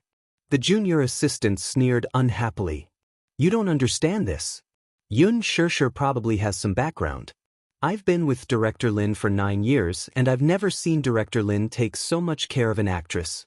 Look at Gu Xingzi. When he first appeared in Director Lin's film, he was also scolded badly by him. Xianxia is different. Of course, this newcomer has acting skills and is capable. She's also more photogenic than Yan Bingqing. In Director Lin's eyes, she must be a treasure. Then what do you think of Yan Bingqing's acting skills compared to Xianxia's? The editor smiled contemptuously but couldn't be bothered to comment further. He only spat out 3 words and asked her in return, Can they be compared? The junior assistant returned to the lounge and told Yan Bingqing everything she had found out. She added some details and told Yan Bingqing. Yan Bingqing was so angry that she flipped the table on the spot. This was too much. What did she mean by a white lotus? What did she mean by a vase with bad acting skills? What did she mean by comparing herself to Xianxia? Could they be compared? That was too much. Yan Bingqing was so angry that her face was gloomy and ashen. She couldn't wait to rush in front of Xianxia and tear this B***Tsage into pieces, so as to avoid being an eyesore in front of her all day long. She had just debuted, yet she was already able to star in Lin Fengtian's film. Furthermore, she was the female lead. Was she very proud of that? This was not the only thing she hated the most. What kind of dog**T luck did Xianxia have? Not only did Lin Fengtian praise her so much, but she even managed to get a gold medal team like Qin Zhou to join her. Over the past 2 days, Xianxia's behind-the-scenes footage on Weibo had caused a lot of heated discussions. Xianxia's behind-the-scenes photos of her wearing a school uniform once dominated the hot search list. Xianxia's performance as Yin Xiaochuan satisfied all fans of the original novel's fantasies. Even the author of the original novel reposted the post. This is the Yin Xiaochuan in my heart, invincible in youth.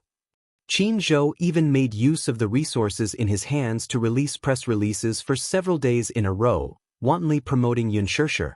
In the press releases, he praised Xianxia and did not forget to trample on her and Yang Mi, using them as a stepping stone. This Qin Zhou's packaging skills were top-notch, and his methods of promoting were top-notch. Even if the public relations team behind Yan Bingqing did not want to be outdone and also released press releases to trample on them, they could not withstand Qin Zhou's overwhelming press releases at all. But it was because Qin Zhou had close ties with almost all the major media companies. Back then, he had relied on Gu Xingzi's golden resources accumulated over the past 10 years. Now, almost all of them were spent on Xianxia. He spent a lot of money. Chapter 673. Putting this aside, the main point was that with Qin Zhou's status and backing, who would dare to go against him? Yan Bingqing's team had just released a few articles about Xianxia when Qin Zhou ordered his men to replace them. There was no room for negotiation at all. Yan Bingqing, Yang Mi, and the rest were furious, but they did not dare to say anything. Offending Qin Zhou was undoubtedly courting death. Qin Zhou and Gu Xingze had held Huan Yu's shares in their early years and had a seat on the company's board of directors. They were also part of the company's upper management. If they offended the company's upper management, they could be banned or frozen in a matter of minutes. Yan Bingqing did not dare to go against Qin Zhou. Hence, she allowed the manager to consume her exposure to boost Yun Shishir's popularity.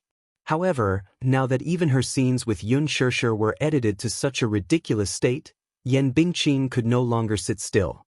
She was too aggrieved. She had never been so aggrieved before. This Yun Shishir was so capable. A newbie was being held in such high regard. What capabilities did she have to make Qin Zhou support her so much? However, despite Lin Fengtian's repeated orders, she did not dare to make things difficult for Yun Shishir. The bird that pokes its head out will be shot. Many people were jealous of Yun Shishir, and there might even be someone who would teach her a lesson. However, it was difficult for her to vent her anger. She could not offend Yun Shishir, but she could not vent her anger on her assistant, right?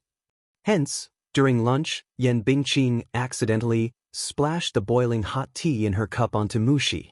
Mushi screamed in pain. When she lowered her head, her arm was instantly scalded red by the tea. The sun was scorching hot now. The scorching sun shone on her body and arm, causing her to cry aggrievedly. Mushi hugged her scalded arm and bit her lower lip tightly. She glared at her with tears in her eyes, but she did not dare to say anything. Yan Bingqing looked down at her from the corner of her eyes and said with a fake smile, "Oh, I didn't do it on purpose. I'm sorry." After he finished speaking, he didn't look at her anymore. He even said regretfully, "If you hadn't bumped into me, my cup wouldn't have flipped over. AI, my precious tribute tea is really pitiful." It was a simple sentence without any sense of guilt.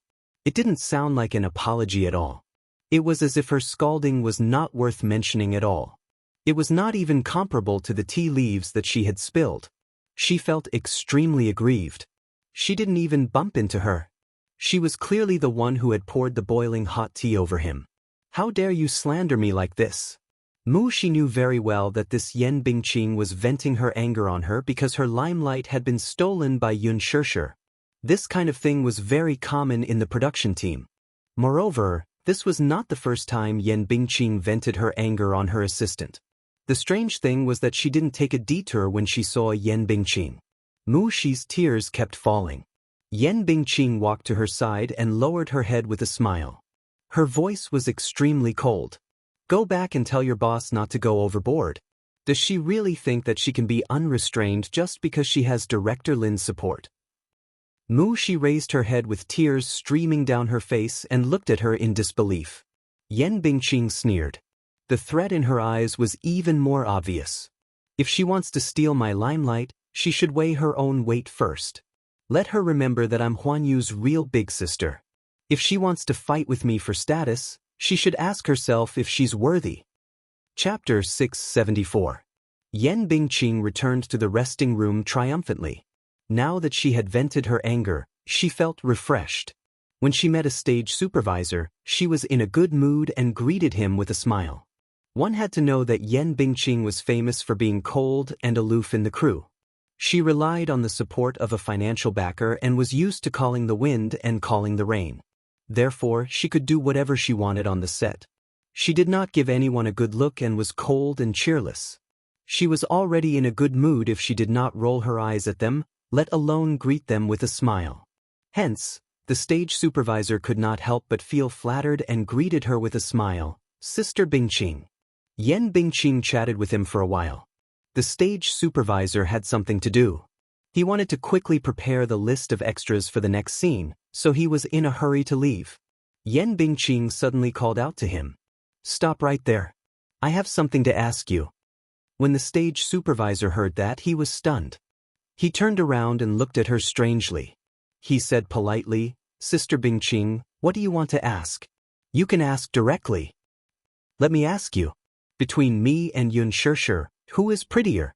After saying that, Yan Bingqing flipped her hair, raised her arrogant chin slightly, and cast a sidelong glance at him. That look was too seductive. The stage supervisor was a little mesmerized. Yan Bingqing had a pair of electrifying eyes. She was a natural seductress. However, when he came back to his senses and heard what Yan Bingqing had asked, he was stunned. This question really stumped him. This was the first time he had been put in such a difficult position. If he did not answer this question well, he would offend both sides. There was no perfect answer. If he were to say that Yan Bingqing was prettier than Yun Shishir, right? If his words were to reach Yun Shishir, he would undoubtedly offend Yun Shishir. If he were to say that Yun Shishir was prettier than Yan Bingqing in front of her, he would probably be chased out of the house immediately. If he dared to go against Yan Bingqing, he would definitely lose his job. But the key point was that he didn't dare to offend Yun Shishir. He was also present at the scene in the music room that day. Therefore, he could more or less find out who the man who took Yun Shishir away that night was. A person that even Lin Fengtian was in awe of must be a big shot. After that, he finally managed to find out the identity of that big shot. The president of Disheng Financial Group, Mu Yaja. He was just a small stage supervisor, so naturally he had never seen such a big shot like Mu Yaja. There was no doubt that Yun Shishir had a close relationship with him. Those who worked in the film set were naturally shrewd people who knew better than to offend others. Otherwise, he wouldn't be able to survive if he had some background. The stage supervisor was momentarily at a loss as to how to answer. His slow response annoyed Yan Bingqing. Is this question difficult to answer? Or are you saying that Yun Shishir is prettier than me? Sister Bingqing, you're making things difficult for me. Aren't you making things difficult for me? The stage supervisor stammered. I like Sister Bingqing the most. She's beautiful and elegant, just like a high and mighty goddess. Then can't you just answer me directly? Say that I'm prettier than Yun Shishir. Say it. I don't dare. What's there to be afraid of? Yan Bingqing sneered. Yun Shishir is just a newcomer. Are you afraid of a newcomer? Sister Bingqing, it's not a matter of whether I'm afraid or not. I really don't dare to offend Yun Shishir. The stage supervisor decided to tell the truth. What do you mean? Chapter 675. In Yan Bingqing's eyes, Yun Shishir was undoubtedly a pushover. If not for Qin Zhou behind her, she would have gotten rid of this thorn in her flesh long ago. The production assistant gritted his teeth and pleaded, Sister Bingqing, in my heart, you're definitely the most beautiful goddess. Yet, you insist on making a comparison between Sister Bingqing and Yun Shishir. How am I supposed to live in this world? He wiped away his cold sweat. He had spoken against his conscience. Compared to Yan Bingqing, he liked Yun Shishir more. Disregarding everything else and purely comparing character, Yun Shishir was a very easy celebrity to get along with. Although she was a newbie, there were many newbies who relied on their background to throw their weight around. However, Yun Shishir was not like that. On set, she was modest and gentle, very polite, and very particular about harmony. Even when dealing with a small production assistant, she would treat him with a smile. Unlike Yan Bingqing and Yang Mi, she was a little impatient. It happened to be a hot summer these few days. Seeing that the production assistant and cameraman were exposed to the scorching sun, she ordered a few boxes of ice water from her own pocket and got Mu Shi to hand them out one by one. Everyone had a bottle of ice water to relieve the heat. One had to know that such behavior in the production team was very embarrassing. Most celebrities had the airs of a celebrity. For example, Gu Xingze. Although his character was not bad, he rarely interacted with small characters like them. After all, a celebrity's image had to be maintained. Yun Shishir, on the other hand, did not have the airs of a big shot. Even if he was a small production assistant, she would fight with him. Everyone really liked Yun Shishir. In terms of appearance, he did not like to compare too much. One was seductive, and the other was pure. One was mature, and the other was young. In his eyes, Yun Shishir's beauty had a kind of pure vitality. It was pure and natural and was not pretentious at all. Moreover, with makeup, her facial features could adapt to the challenge of any role. The reason Yan Bingqing's acting path was very narrow was that no matter what she acted in, she always had an overly flirtatious face. She was clearly playing the role of a queen, but she acted as a silly and sweet white lotus. Yun Shishir had a wide range of acting skills. First of all, her facial features could be adapted to any kind of makeup, and it didn't look out of place at all. Lin Fengtian was extremely picky, but he was full of praise for Yun Shishir. Amidst the awkward atmosphere, one of Yan Bingqing's trusted aides, whom she had planted beside Yang Mi, ran over and sent the stage supervisor away. She cautiously asked, "Sister Bingqing, earlier, did you splash tea on Yun Shishir's assistant? How did you know?" Yan Bingqing didn't show the slightest bit of fear on her face. Instead, she smiled calmly and said, "I didn't do it on purpose. What are you making a fuss about? I just heard that the little assistant had blisters on her hands. But Yun Shishir is still filming and hasn't returned yet, so she doesn't know yet. So what if she knows?" Yan Bingqing didn't think much of it. "Do you think she'll eat me up? Sister Bingqing, if you ask me, you'd better hurry and apologize to Mu Shi." "What?" Yan Bingqing widened her eyes and laughed in anger. "You want me to apologize to a little assistant? There's no choice. I'm just reminding you out of goodwill." That person didn't dare to say it out loud and could only remind her carefully. "You weren't there that day, but I was. Yun Shishir is a newbie, and her background is a little unfavorable. Sister Bingqing, you'd better not offend her. In terms of background, how can she be compared to me?" Chapter 676. That person only shook her head and said ambiguously, "It's hard to say." Yan Bingqing quickly asked, "What do you mean by that?" However, this person was unwilling to say more. Yan Bingqing, on the other hand, did not think much of it. No matter how big her background was, could it be bigger than the sky? She had Yang Shouqing backing her up. In the afternoon, Yun Shishir's scenes ended. When she returned to the waiting room, she saw Mu Shi arranging her makeup tools. Her eyes were red. Seeing her return, she immediately forced a smile and said, "Shishir, you're back. What happened to you?" Yun Shishir's mind was extremely sensitive. She could tell at a glance that something was wrong with her face. She walked over and looked at her face up close, only to find that her eyes were unbelievably swollen. She frowned and asked with concern, "Why are you crying?" Mu Shi quickly turned her face away, not wanting her to see it. There were only a few reasons. Yun Shishir was so good to her. Seeing that she was being bullied by Yan Bingqing, she would definitely come to her door to argue. She did not want Yun Shishir to offend Yan Bingqing because of her. There was no need for that, was there? It was just a small injury on her arm. After washing it with cold water, it was much better.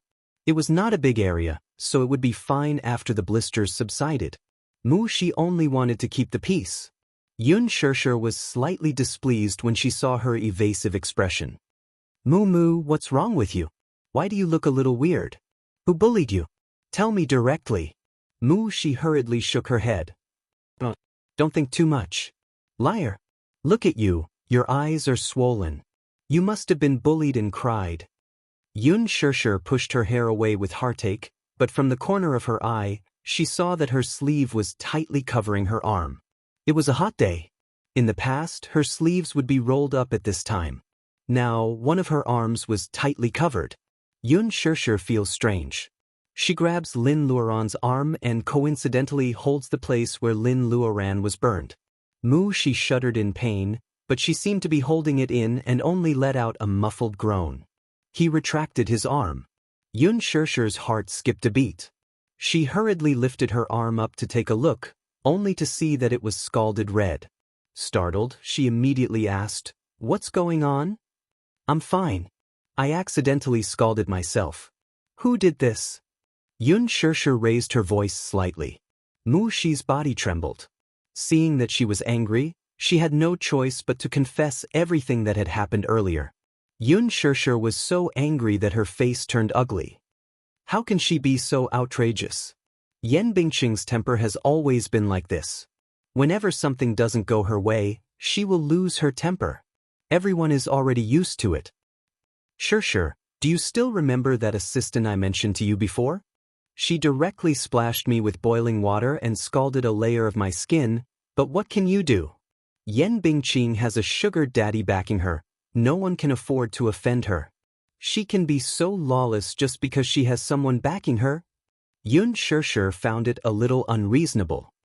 This is too much. It's simply too much. Yes. No one dares to offend her. It's already considered good that I was splashed with tea by her. She's used to being lawless and arrogant. You can bully me.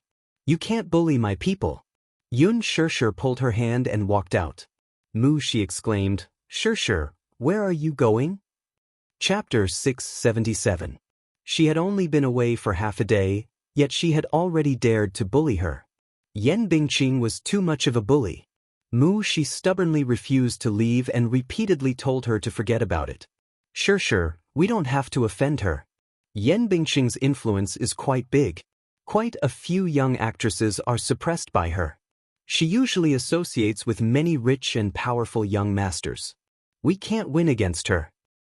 I'm not going to become enemies with her. I'm just trying to reason with her, Yun Shirshir said unhappily. Reason? Moo, she laughed and said helplessly, this industry is like this. There's no reason. It only cares about whether you have the ability, power, background, backing, and resources. People in this industry only care about this. Reason is a joke in their eyes. I don't want to cause trouble for you.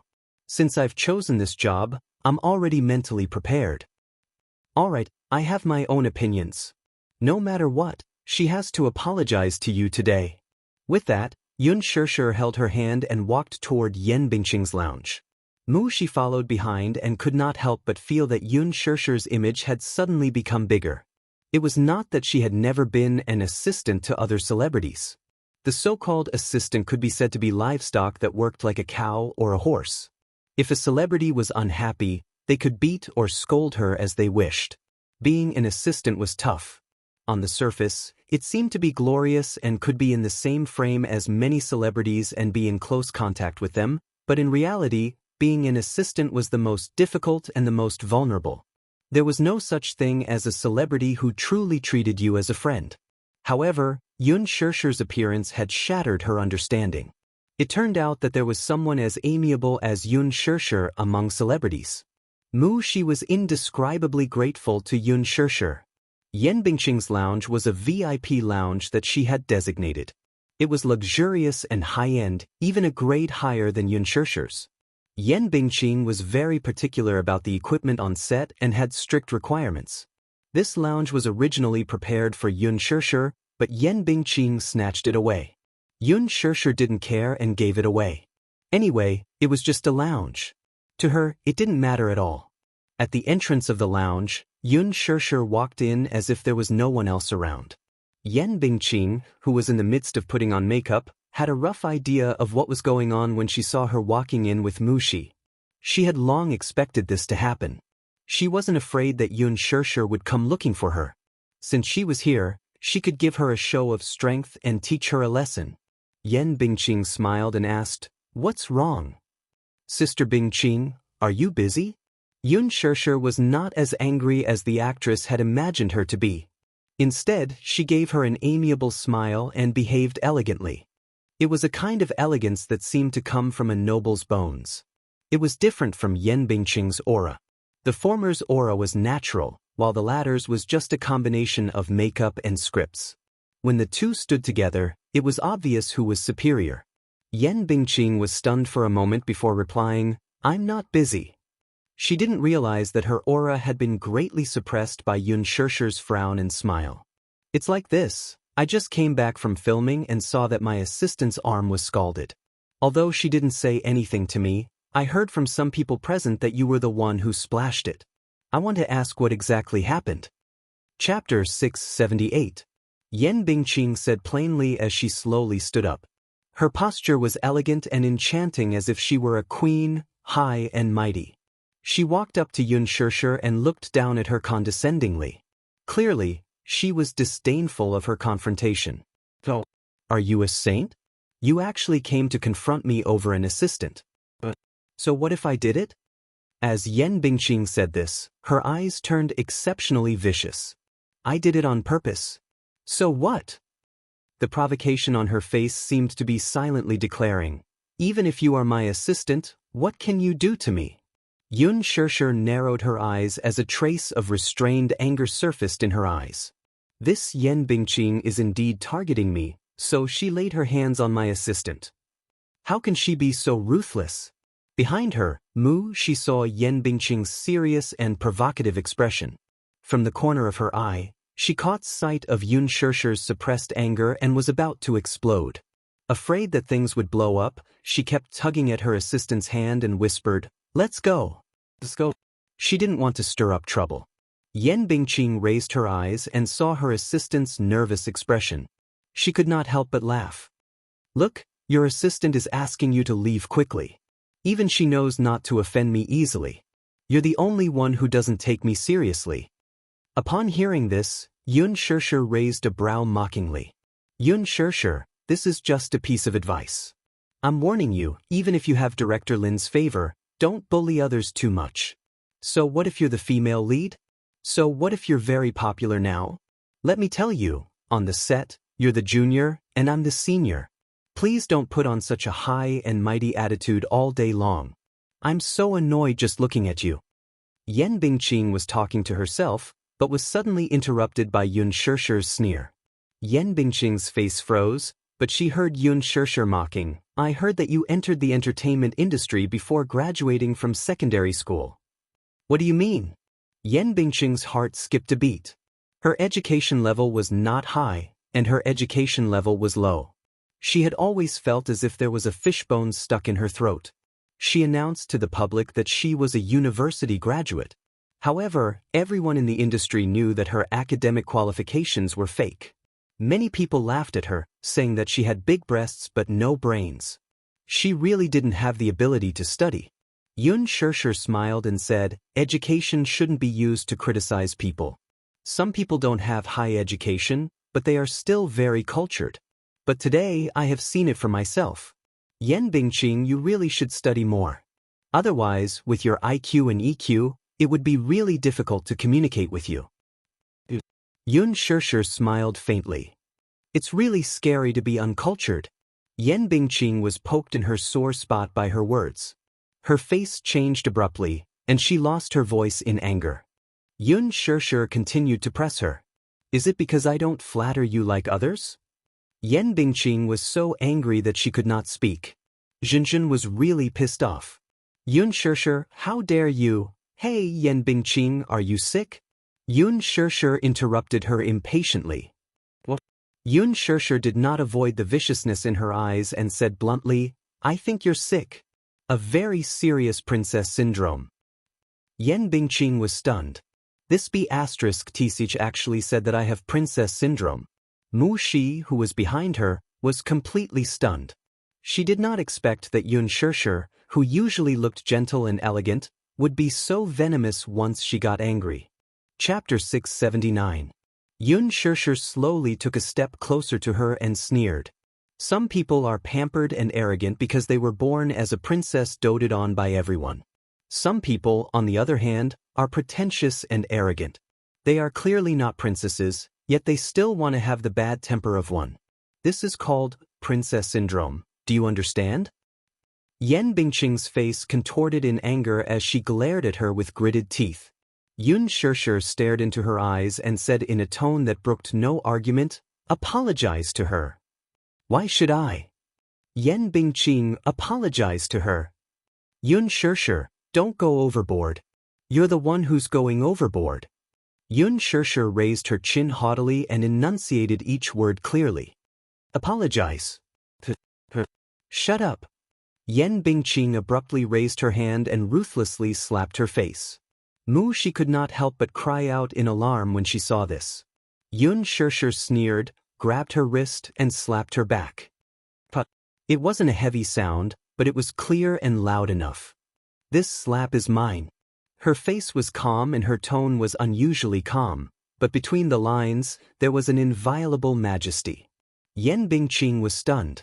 While she was in a daze, Yun Shirshir walked to the table, picked up a cup of cold water, and returned to Yen Bingqing. She raised her wrist and splashed the water on her face. The water splashed on Yan Bingqing's freshly made-up face and drenched it. The water flowed along her eyelashes, the tip of her nose, and dripped down her cheeks. Yan Bingqing was caught off guard when the water splashed on her face. She took a deep breath and closed her eyes, letting the water drip down. Yun Shishir slowly said, "This is for Muxi." With that, she ignored the anger on Yan Bingqing's face and walked away with Muxi. Yan Bingqing was so angry that her whole body trembled. The assistant behind her quickly picked up a towel and hurriedly wiped the water on her face. This wipe ruined more than half of the makeup she had put on. The assistant was careful, but she still accidentally hurt her. Yan Bingqing angrily pushed them aside and shouted, "Get lost!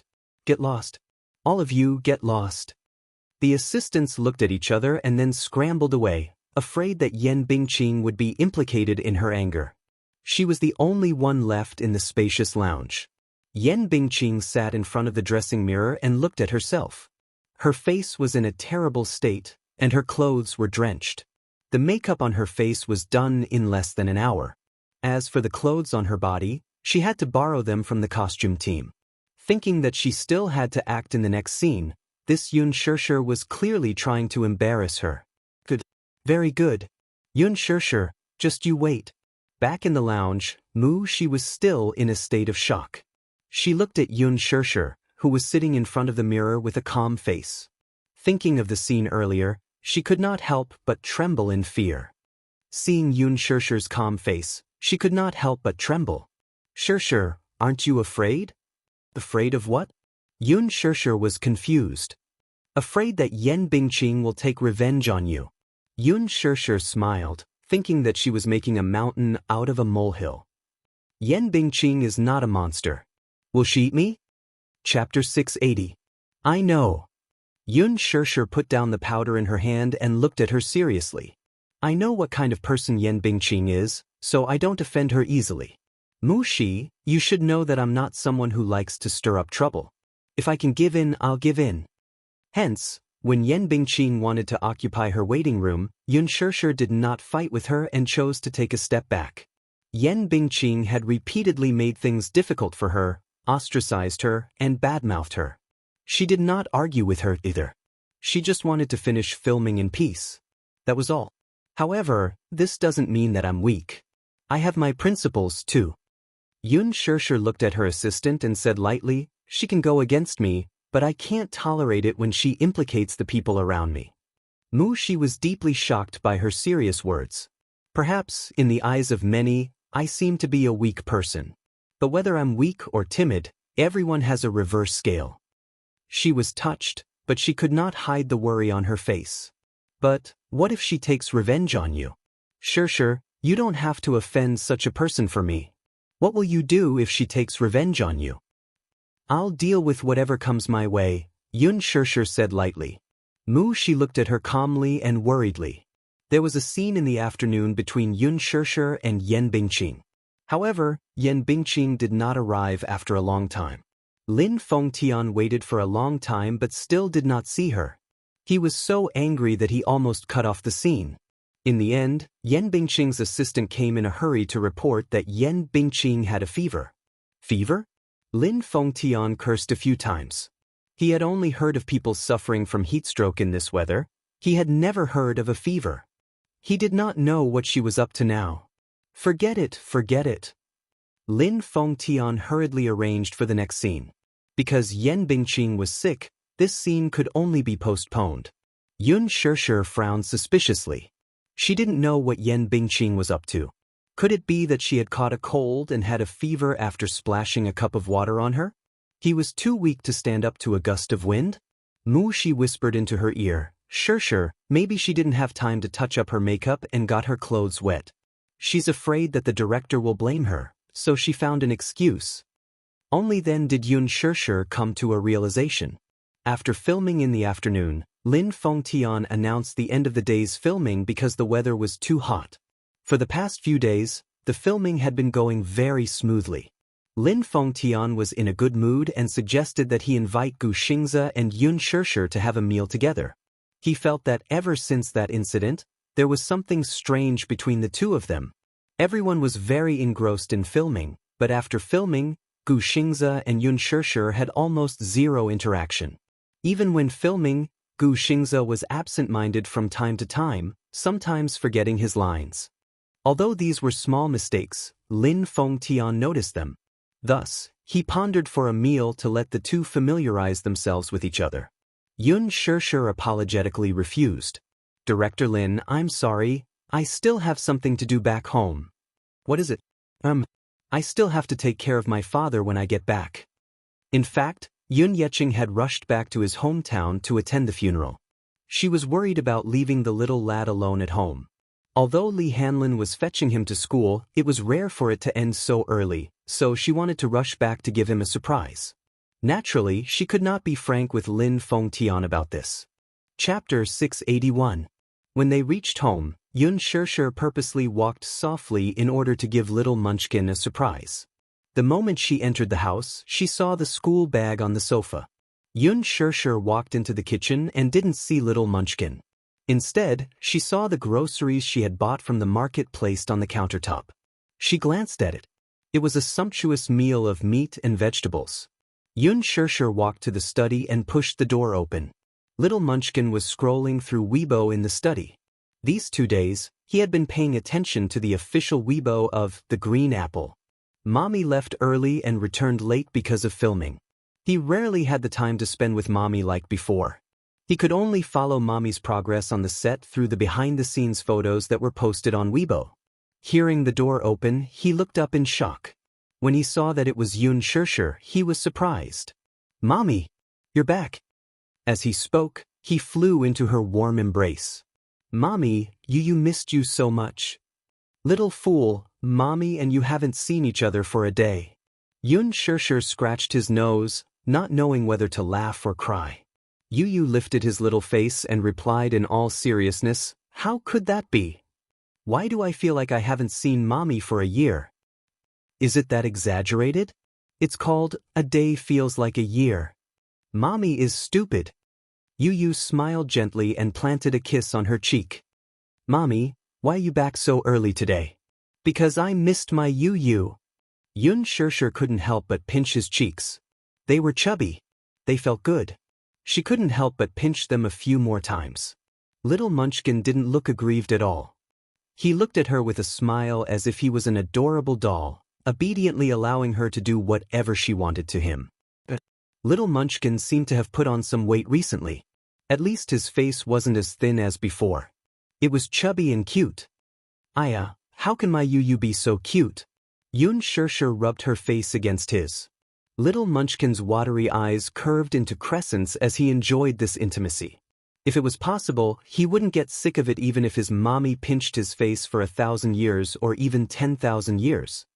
It's because Mommy is so beautiful, so beautiful. Yu inherited Mommy's beautiful genes. That's why Yu is so cute. With this compliment, Yun Shishir was so proud that she could fly to the sky. She couldn't help but rub his hair. "Our Yu is so sweet. Mommy loves you so much." Hee. Yu emphasized seriously, "Yu is telling the truth, the truth." "All right, be good. Then Mommy will go watch some TV first. When Yu is done making dinner, you can massage Mommy's shoulders." Yun Shishir nodded. Yun Tianyu then went straight to the kitchen. Yun Shishir sat on the sofa and watched TV for a while. Coincidentally, she switched to an entertainment channel, which was broadcasting an interview with an entertainment reporter on set for The Green Apple. When the interview came to Yan Bingqing, the reporter asked a sharp and piercing question. "Yan Bingqing, many fans on Weibo are comparing you with Yun Shishir. What do you think of this?" Yan Bingqing faced the camera with undisguised arrogance and contempt. She retorted, "You're asking me what I think, and I'm asking you what you think. What's there to compare?" The reporter said, "I think this comparison is very impolite." Chapter 682. Yun Shishir's face turned cold. She picked up the remote control and turned off the TV. How annoying. Forget it. At least, out of sight, out of mind. She walked to the kitchen. Just as she walked in, she saw the pot on the gas stove heating up. Yu was holding a kitchen knife, and after a series of clanging sounds, he deftly cut the scallions into small pieces and threw them into the pot together with the garlic cloves. He then skillfully stir-fried them. Xianxia was dumbfounded by the sight. Every time she saw Yu's superb knife skills, she would be shocked. After a while, a fragrant aroma wafted out. Xianxia smelled it intoxicatedly, and her tightly knitted brows relaxed a little. With the children at home, everything was fine. Her greatest fortune was giving birth to Yu and Xianxia, these two babies. Yu especially was the little god of warmth. No matter what upset her outside, when she saw Yu's bright smile at home, all her unhappiness and annoyance would quickly dissipate.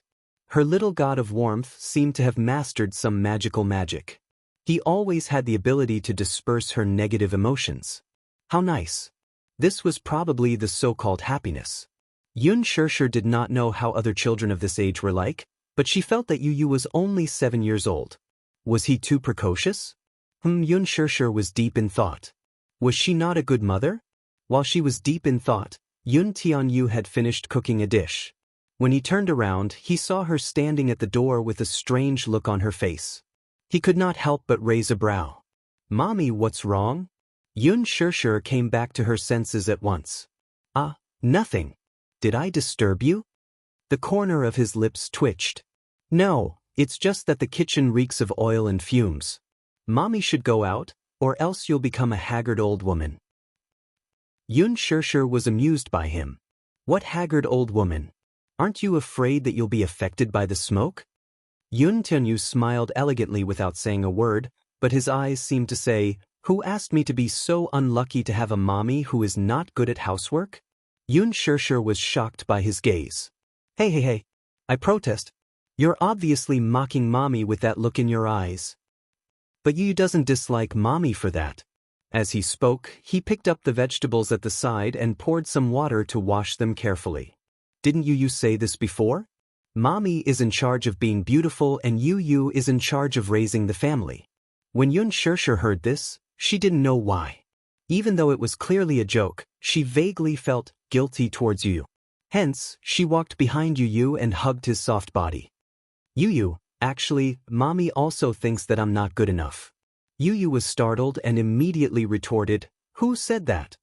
Who said bad things about mommy?" "It must be Muyaja. That man must have accused mommy of being irresponsible in front of mommy." At this moment, a certain man in the Mu Group CEO's office sneezed elegantly. He was shot in the crossfire. Xianxia shook her head. You don't have to cook anymore. Let mommy do it." Yu rejected her outright. Xianxia was baffled. "Mommy's cooking is actually very delicious. It's just that sometimes, mommy's cooking will be a little substandard. It's just that sometimes." She earnestly defended herself. Yu, however, said, "Yu thinks that it's a very blissful thing to let mommy eat Yu's cooking." Xianxia was stunned. Chapter 683. As he spoke, he turned around and hugged her waist with a gentle smile.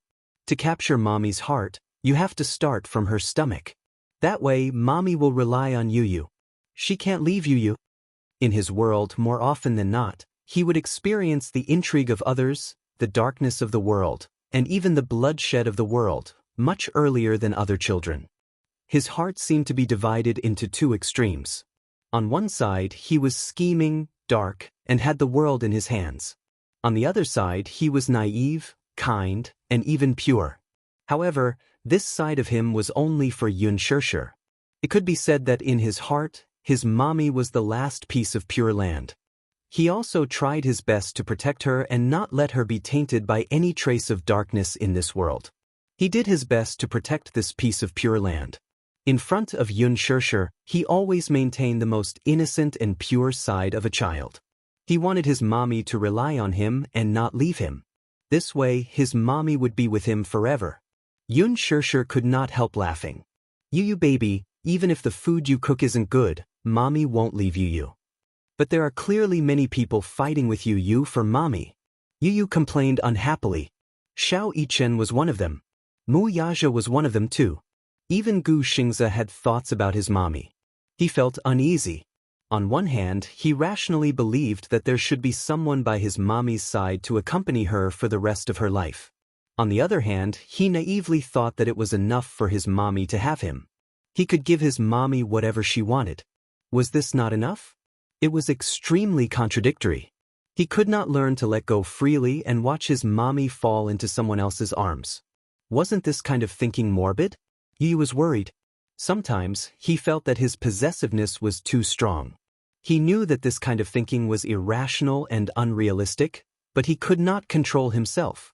He was a little conflicted. Mommy was his family. He could give her love, but he could not give her the love of a lover. He shouldn't be so selfish. This was undoubtedly kidnapping. Yun Tianyu turned around, picked up the knife again, and slowly sliced the meat. But his mind was still stubbornly mulling over this question. His mind was in a mess, muddle-headed. His thoughts were in a mess, and he didn't pay attention to the movements of his hands.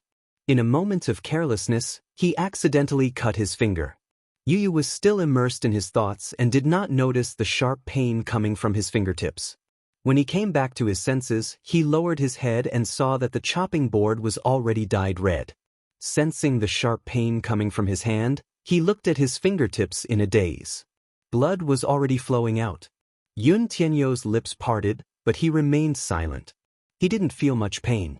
Startled, Yun Xianxia hurriedly grabbed his hand to take a closer look. Fortunately, the wound was not deep and was only a shallow cut. She cleaned the wound for him, took out a bandage and bandaged it for him. "Why were you so careless?" Yun Xianxia asked with a frown. Yu was startled and shook his head. He was distracted and thinking about something just now, so he did not pay attention. "Go sit on the sofa first.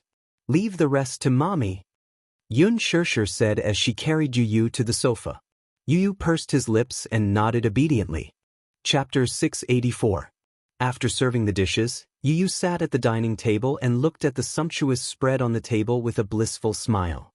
Yun Xianxia was wearing the same teddy bear apron as Yun Tianyu's. This was personally chosen by Yu. He liked this design very much. Just as Yun Xianxia sat down at the table, the doorbell rang. The mother-son pair looked at each other strangely. Who could it be? Father? A few days ago, he went back to his hometown for a funeral and said that he would only be back half a month later. Could he be back early now?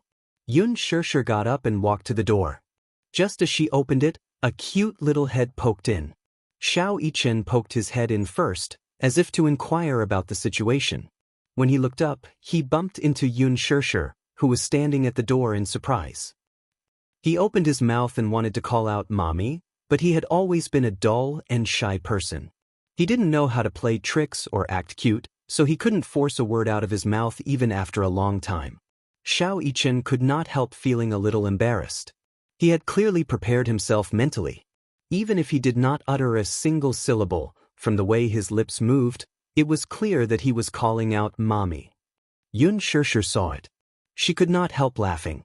This child was quite shy. The little lad's sudden visit surprised her, but more than that, she was delighted. "Why you here?" Yun Tianyu heard the commotion and could not help turning his head to take a look. When he saw that it was Xiao Yichen, the satisfied smile on his face faded a little. Why was it him? Mu Yichen. Why was he here? Mu Yichen walked in obediently, and Mu Yaja followed closely behind. A certain man said righteously, "I wanted to bring Xiao Yichen to visit the set, but I received news that filming ended early today." Subtext, "That's why I brought the child here to freeload." Yu gritted her teeth in anger. This father and son pair were blatantly freeloading. Shameless. She looked at Mu Yaja's relaxed expression. Had the Mu Group's network been fixed? It seemed that he had been too lenient last time. In just a few days, it had been repaired. Next time, he would not be so lenient. At the thought of Mu Yaja's black-bellied expression when he threatened him previously, Yun Tianyu bit down hard on his chopsticks in extreme displeasure. Mu Yaja glanced at Yun Tianyu the moment he stepped through the door. As if to provoke him, he raised a brow and said coldly, "One day." His words were filled with provocation. Yun Xianxia and Mu Yichen were both confused. Obviously, they didn't know what he meant by that. Yun Tianyu understood. One day, it was repaired in just one day. This was a provocation. Sure. Was this man issuing him a challenge? If that was the case, he would destroy the Mu Group's network later and see what he could do about it. Mu Yaja seemed to have seen through his thoughts. With a devilish smile, his eyes taunted him. Try it. The father and son stared at each other in the air. Instantly, sparks flew and smoke filled the air. Both men's auras were unbelievably strong. That terrifying aura instantly spread to every corner of the living room. Even Yun Shirshir could feel the silent confrontation between the father and son, which was filled with smoke. It was too scary. Chapter 685. She said that she wanted to see Xiao Yichen and make up for Xiao Yichen's childhood where he lacked motherly love. Mu Yaja then brought the little guy over. Xiao Yichen's arrival was unexpected and at the same time elated. Yu Yu, on the other hand, was unhappy. Even after exchanging pleasantries, Yu Yu's gaze on Xiao Yichen remained apathetic. Yun Shirshir broke out in a cold sweat. Xiao Yichen, are you hungry? Do you want to eat first? Xiao Yichen shyly pursed his lips and nodded. Yun Shirshir then carried Xiao Yichen to the dining table. Alas, the moment her hands picked up little Yichen, something happened. Yun Tianyou's gaze instantly shifted to Xiao Yichen. Stare, like a tiger eyeing its prey. Even though Xiao Yichen did not see Yun Tianyou's frosty gaze, he could still feel the immense pressure. It was like a sharp stab in his back. It was as if countless needles were pricking his body. Xiao Yichen shuddered all of a sudden. Yun Shirshir was a little helpless and could not help casting an innocent look at Yun Tianyu. Seeing his mother pleading with him with her eyes, Yu Yu restrained himself a little. However, he still laid out a condition. Mommy, sit beside Yu Yu. He patted the seat beside him. Yun Shirshir immediately sat beside him. She felt helpless. She knew that her Yu Yu was jealous. Boo!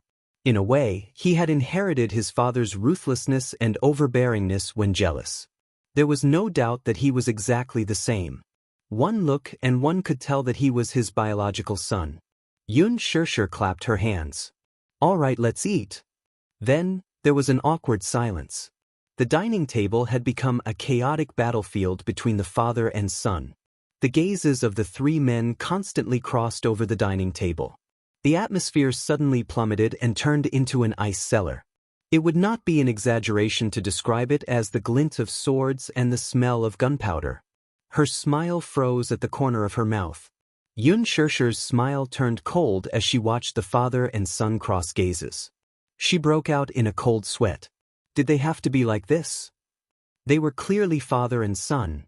They were father and son. Why were their eyes turning red the moment they met like enemies? Yun Shirshir turned to look at the other's eyes and laughed helplessly. Let's eat, she said. Let's eat? Mommy. Yu pointed at Mu Yaja and complained, this uncle is glaring at me fiercely. You use. He only knew how to complain. Yun Shirshir was naturally on Yu Yu's side.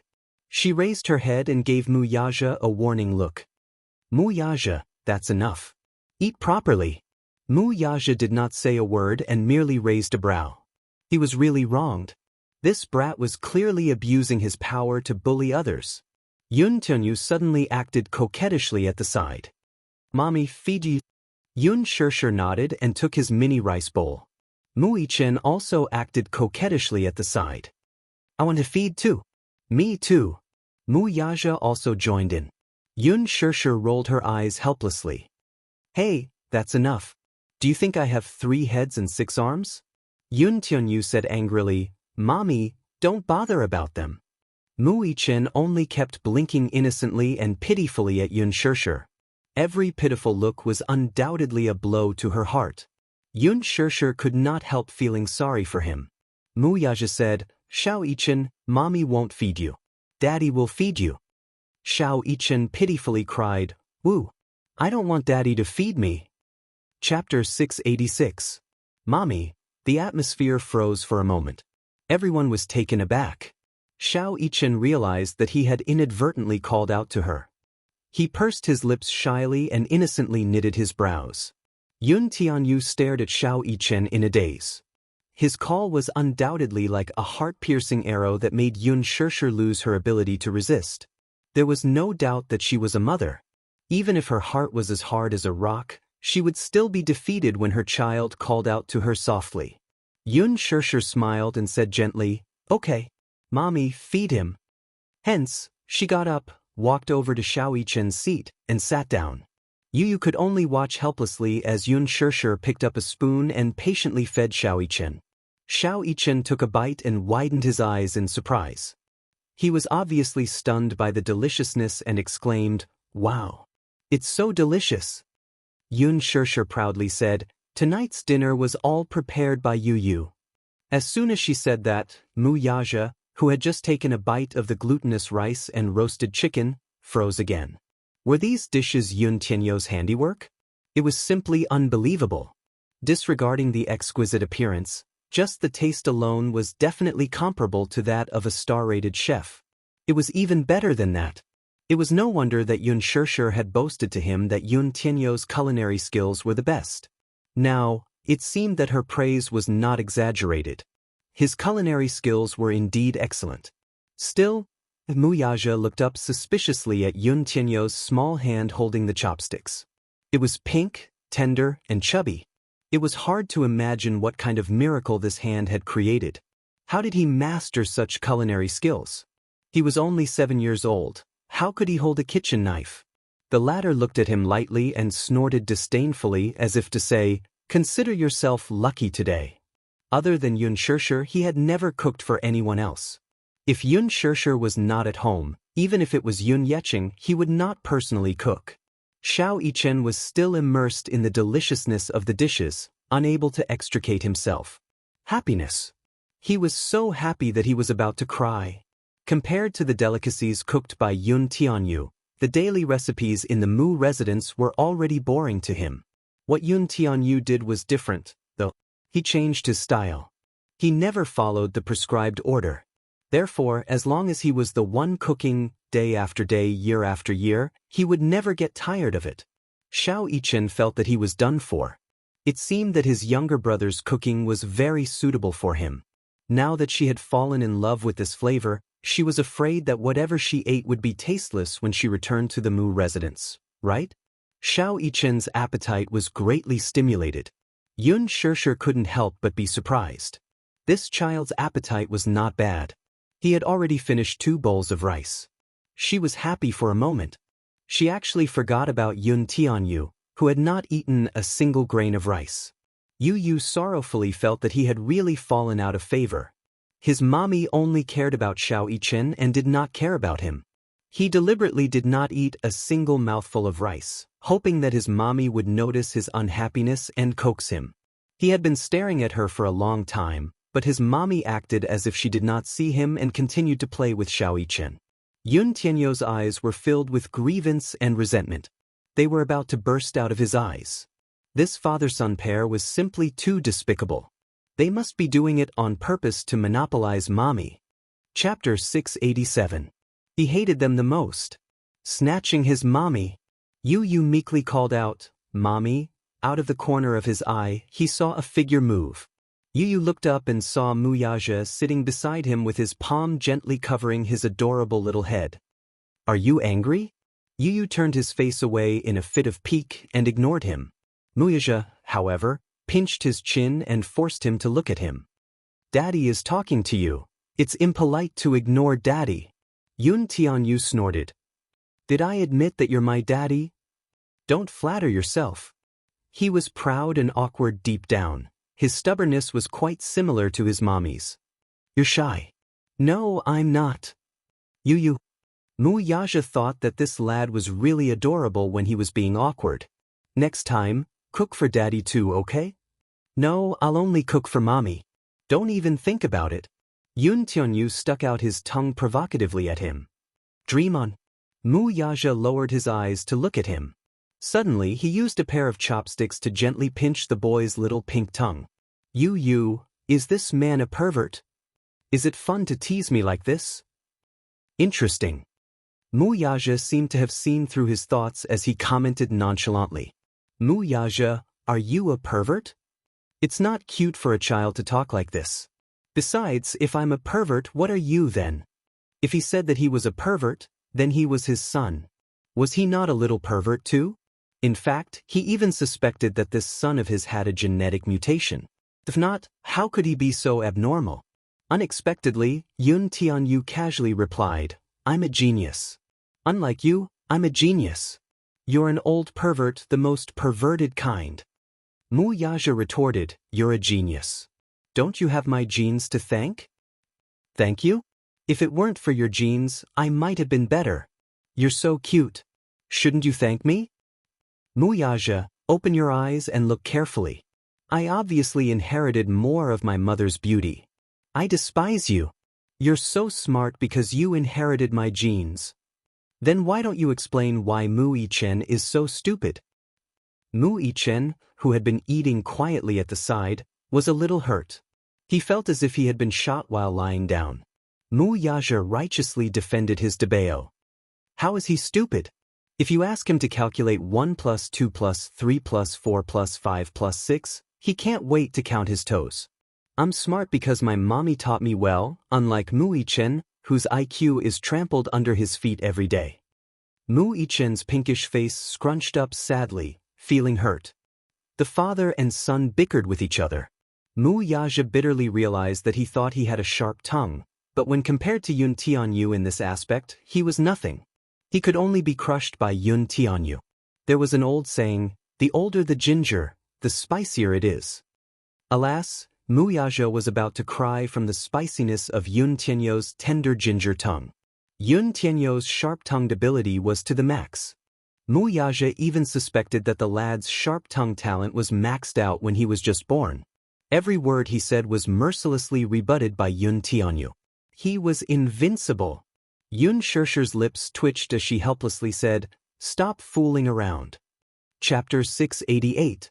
Yun Tianyu complained bitterly, Mommy, Yu wants a hug. Yun Xianxia's eyes flickered. Just as she was about to walk toward Yu, Xiao Yichen pursed his lips and pretended to cry.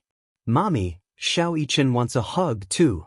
Mommy, I want a hug. Yu pouted. Mommy, I want a kiss. Xiao Yichen sobbed.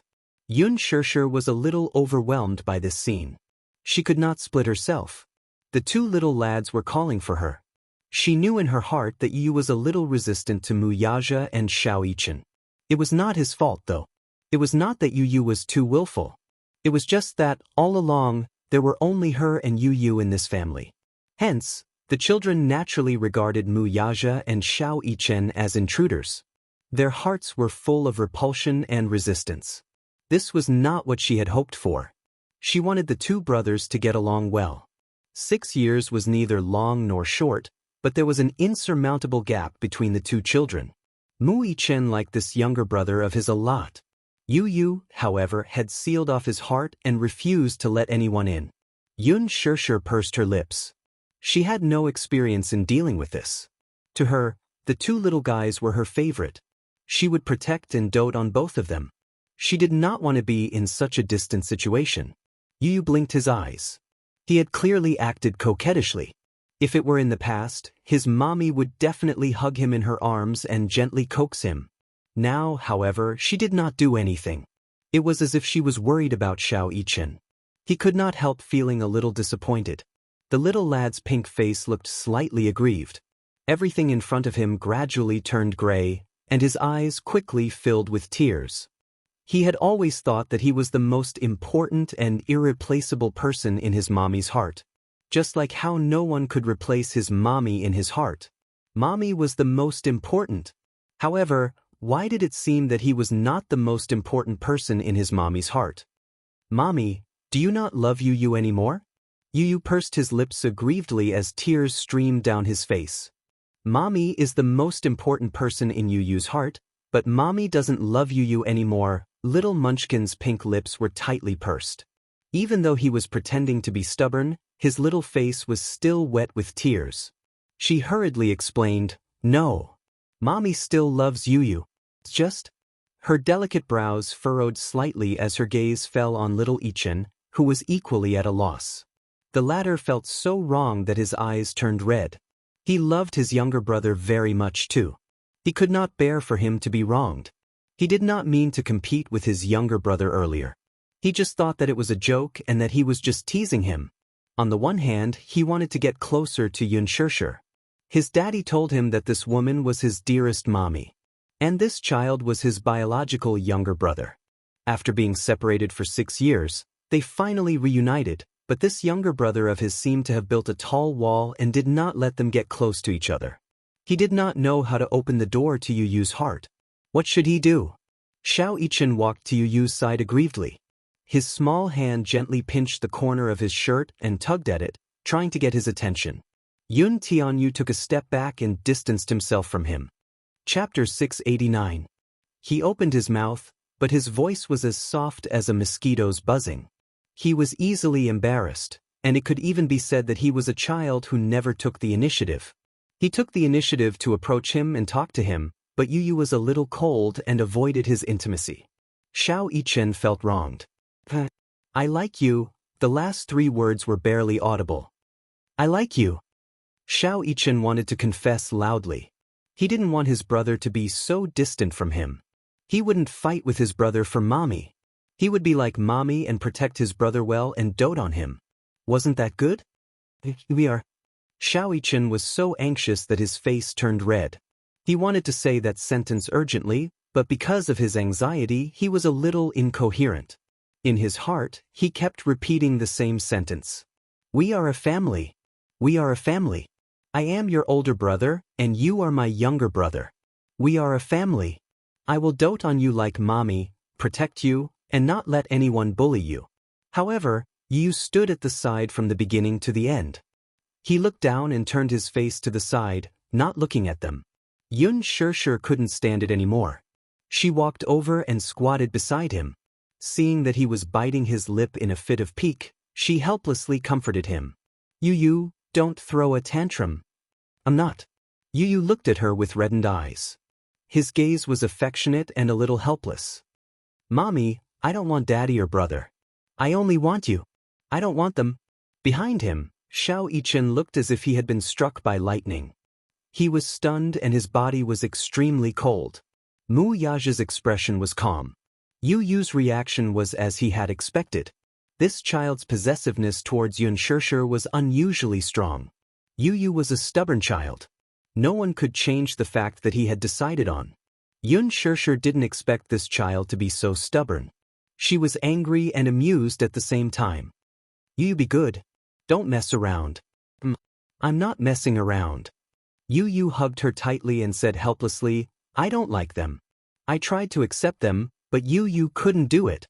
Yu only wanted mommy. Mommy was enough. Was it not enough for mommy to have Yu? Yu can protect mommy, raise mommy, and love mommy. Xianxia held her forehead and let out a long sigh. Her heart ached a little. She had never seen Yu so helpless before. His eyes were filled with fear as if he was about to lose her. Despair. But he wouldn't lose her. Could it be that in this family, there would be another daddy, another older brother to accompany him and dote on him? Her love for him would not decrease either. Wasn't that good? Yu, he's your older brother. He'll dote on you and love you just like mommy does. Xianxia immediately nodded vigorously. Then, he looked at his face with a pair of eager and hopeful eyes.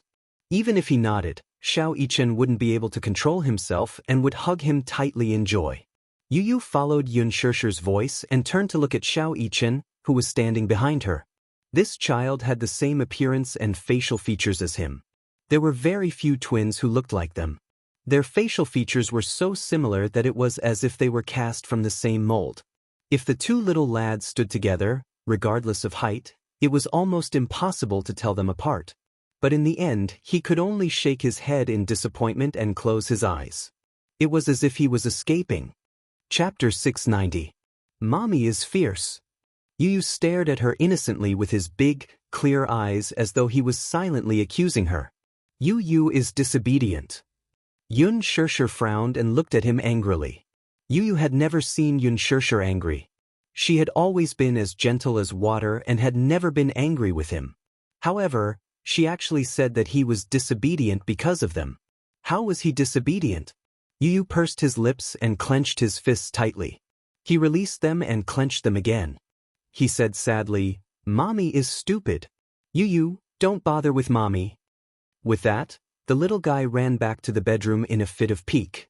Bang! He slammed the door shut. In the living room, the three of them looked at each other and smiled helplessly. Xiao Yichen said sadly, "Mommy, did I make little brother angry?" In the bedroom, Yu buried himself in the blanket and covered himself with it in a fit of pique. His small body curled up into a ball under the blanket and hugged himself tightly like a helpless baby. His eyes had long dried up and there were no more tears. However, his heart felt as though it had been viciously ripped open by a sharp object and was bleeding profusely. The door was slowly opened, and the sound of light footsteps came to the bedside. Was it Mommy? Did Mommy come to coax him because she was afraid that he would be angry and sad? Yu carefully lifted a corner of the blanket and saw Xiao Yichen's bright and sunny smile. It was as though a huge hole had opened up in the darkness. The sunlight shone through the hole and it was warm. Yu was stunned and his eyes widened. Yu. Xiao Yichen called his name carefully. His face was so gentle that it was almost dripping with water. His heart skipped a beat. The grievance in Yu's eyes faded a little. What? I. Xiao Yichen gritted his teeth and said somewhat awkwardly, "I like you, Yu." I know. Yu was a little arrogant. He snorted as if he was embarrassed and quickly covered his face with the blanket again.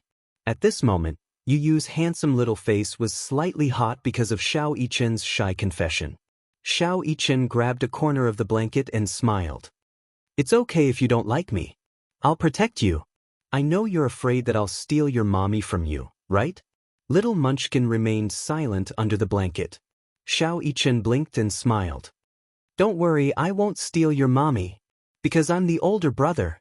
I'll let you have your way. I don't want you to let me down." Little Munchkin's muffled voice came from under the blanket. "Mommy was originally mine." "I know."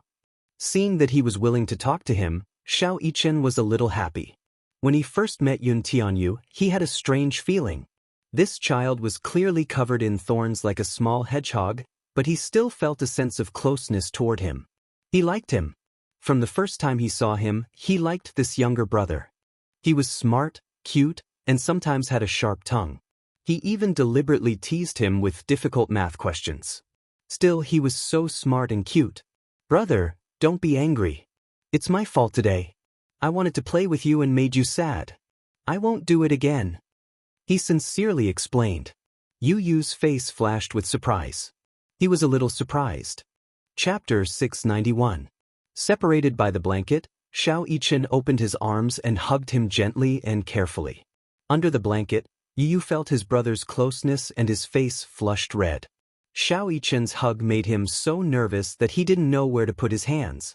Then, there was a long, suffocating silence. After some time, a box-like object was stuffed in a corner of the blanket. He didn't know what it was, but he heard Xiao Yichen say in a cheerful voice, "Hey, this is your brother's gift to you." He had specially prepared this gift for him before he came.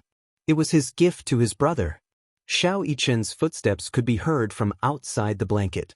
Then, there was the sound of the door closing softly.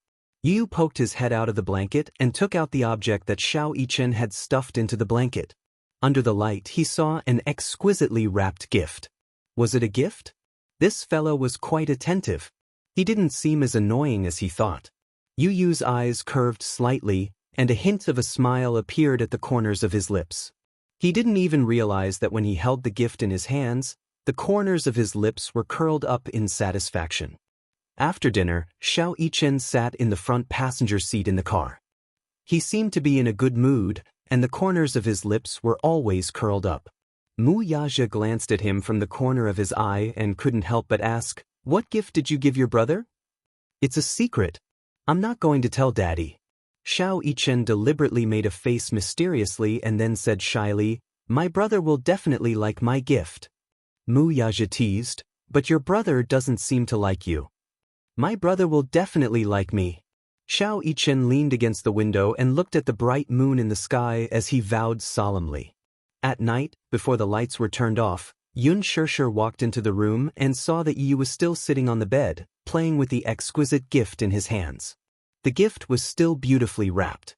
Although he didn't want to admit it in his heart, he was actually a little reluctant to open the gift. Yun Shirshir walked to the bedside.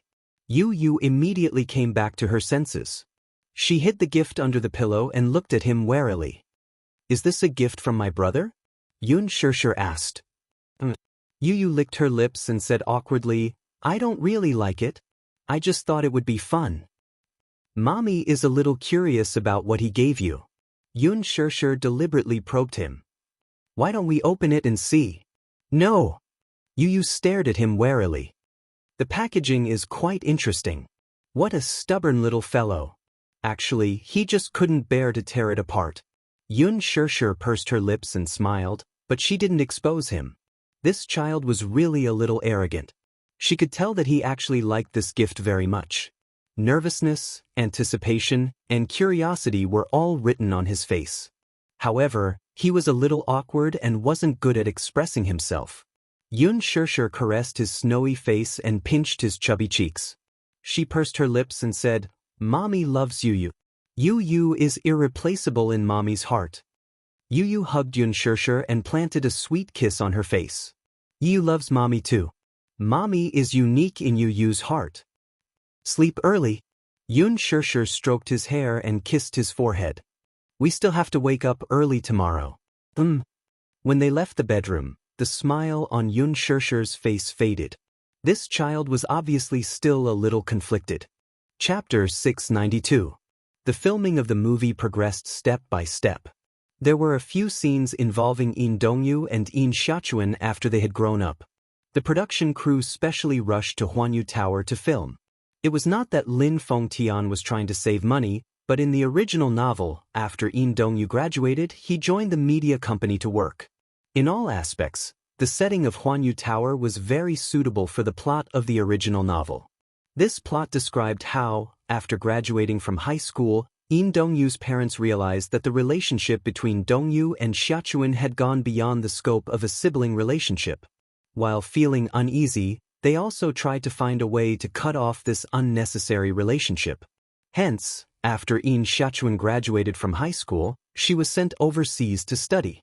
No matter how reluctant Yin Xiachuan was, she could not go against her parents' orders. Furthermore, in order to cut off this unnecessary relationship, Yin Dongyu agreed to the matter and personally sent her on the plane. When he returned to the country, Yin Dongyu joined the media company and became the artistic director of the media company. Yin Xiachuan, on the other hand, returned to the country and successfully joined the company. This scene was arranged to be filmed at Huanyu Tower. Previously, during the filming of the movie, many reporters came to visit the set and interview the crew of The Green Apple. This caused Lin Fengtian to be extremely dissatisfied with him. He did not like reporters coming to visit the set. Before the movie was released, he wanted to create a sense of mystery about the movie. He did not want the filming process to be widely exposed. Hence, he mercilessly dismissed the reporters. The reporters complained a lot about this, but there was nothing they could do about Lin Fengtian. Actually, they had an ulterior motive for coming to visit the set. Instead, they were using the excuse of visiting the set to dig up information about the two main leads, Gu Xingze and Yun Shirshir. When Yun Shirshir walked out of the changing room, she happened to see Gu Xingze passing by the door. However, even though they bumped into each other, Gu Xingze only greeted her briefly before brushing past her. He was cold and distant, deliberately keeping a distance from her. Ever since that day in the music room, even though the production team had been reorganized and the main cast had returned, Gu Xingze was no longer as close to her as before. It could be said that he was extremely indifferent. Sometimes, there was no communication at all. She smiled. In her heart, she was more or less disappointed, but she could understand Gu Xingze's attitude towards her. This disappointment was not because of anything else, but because she seemed to have lost another friend. She had always regarded Gu Xingze as a friend, but Gu Xingze did not think so. He liked her. It was unknown when Gu Xingze started to have such an awareness. He liked Yun Shirshir and wanted to protect her from any harm. But after that day, he suddenly realized that compared to Mu Yaja, He didn't seem to have the ability to take her back. If he was the head of the Gu clan, perhaps he would have the right to do so. But now, in terms of power, he couldn't even withstand a single blow from Wuxia. What was there to fight about? There was no way he could win against Wuxia. This made him feel a little embarrassed. What made him even more disappointed was that Yun Shishir had always only treated him as a friend. It was really a very pure way of thinking. He couldn't see any complicated feelings in her eyes. There was only the kind of feelings she had for friends. Even so, if they weren't close, they wouldn't fall for each other. If they didn't fall for each other, they wouldn't get hurt. Chapter 693. In the dressing room, Yun Shishir sat in front of the dressing table. She was helping her tidy up her makeup bag as she looked at Yun Shishir's reflection in the mirror. She smiled and said, "Shishir, I realize that your facial features are very sculptural. No matter what style of makeup you wear, I can't see any disharmony on your face." Yun Shishir broke into laughter as she snapped out of her thoughts and glanced at her. "Shi, is your hand better now?" She nodded repeatedly. "Yes, it's better now. The blisters have subsided. After applying the medicine you gave me for a few days, it's more or less healed now. Don't force yourself. If you still feel pain, you must tell me," she said helplessly. Shishir, I'm not that pretentious. It's just a small injury. It's all healed now." However, even though she said this, she was still very touched. A few days ago, Yun Shishir gave her a few days off. She was resting at home these few days, worried that she might be bullied by others in the production team. Worried, she ended her sick leave early and rushed to the production team. After beating around the bush, she found out that Yan Bingqing did not come to the production team these few days. Only then did she feel slightly relieved. The reason why she did not come to the production team was probably because she had to rush to the set. Before The Green Apple, Yan Bingqing had accepted another movie contract. Many big-name actors would choose to accept 2 movies at the same time and then mediate between them before rushing to the production team. Lin Fengtian hated this method. She did not even have the basic qualities of an actor. He almost fired Yan Bingqing, but the backing behind her was too strong. This role was originally given to the production team out of nowhere, so he had no choice but to swallow his anger. Yan Bingqing was not around a few days ago, so all her scenes were arranged for this day. A few scenes in university were cut by the director in a fit of anger. Logically speaking, Yan Bingqing should return to the production team today. At the thought of having to work with such a person with no character, she felt unwell all over. However, this was how it was in this industry. Even if you don't like it, you still have to endure it. The makeup artist carefully applied makeup for Yun Shishir, while Yun Shishir sat quietly with her eyes closed. Her makeup artist was still Ding Ning. At first, when Yun Shishir joined the cast, the crew members did not think much of her. No matter what happened, they prioritized the big shots first. Gu Xingzi started first, followed by Yan Bingqing, Yang Mi, Li Jiuxian. They were arranged according to the ranking of each celebrity. People were divided into different classes, flattering the strong and stepping on the weak. This was perfectly reflected in this film crew. There were several times when Yun Shishir had to do it herself because there was not enough manpower and she had no time to wait for Ding Ning to do the makeup. Fortunately, she had done some makeup homework before she joined the crew. She had also learned a lot of techniques from the training classes, so it was not a problem for her to deal with an emergency. In addition, she had a good foundation, so it was not a big deal. However, as time went by, Yun Shishir did not say anything, while Shi had a lot of complaints. She complained more than once. "Shishir, aren't they just bullying you because you have the lowest status? It's fine if it happens once or twice, but it's too much for you to be involved in this time and time again. No matter what, you're the female lead personally chosen by Director Lin. I think you'll definitely become a hit. They don't have any foresight at all." Yun Shishir, however, remained silent. Chapter 694. Yun Shishir casually replied, "What do you mean by exclusive use? There's no need for that at all. It's too troublesome." "Why not?" She said angrily. "Every time it's your turn to put on makeup, you're clearly the first to appear, yet you have to be the last to put on makeup? Anyway, I'm feeling sorry for you. Yun Shirshir, however, said, Mumu, if I were to hire an exclusive stylist, what would others think? They'll think that a newbie like me is acting like a big shot and will have thoughts about me. She did not want to cause unnecessary trouble. She was stunned, but she heard her nonchalant reply, although I don't care what others think, I'm afraid of trouble. That's why I don't cause trouble. Besides, it's not a big deal. Yun Shirshir had been in the production team for some time. With the exposure of the behind-the-scenes footage of her filming on the official Weibo of The Green Apple, she had accumulated a lot of fans. Now, the number of fans on Weibo had exceeded the 5 million mark. Although these 5 million fans were not worth mentioning to some A-list big shots, it was still not a big deal. However, after so many years in the entertainment industry, it was rare for a newbie to gain such an objective amount of exposure right after their debut. Such results could be said to be surprising. It also confirmed Lin Fengtian's words back then. This Yun Shirshir, as long as she could seize an opportunity, would shoot to fame. Now, however, Yun Shirshir was famous. Her popularity had skyrocketed. In the production team, all the staff's attitude toward her had completely changed. No one dared to slight her anymore. At least, in terms of details, Yun Shirshir felt that she was slowly being respected in the production team. Ding Ning also took notice of her. Shirshir, you're so beautiful and photogenic. Ding Ning finished applying her eyeshadow and looked at Yun Shirshir's mesmerizing eyes in the mirror.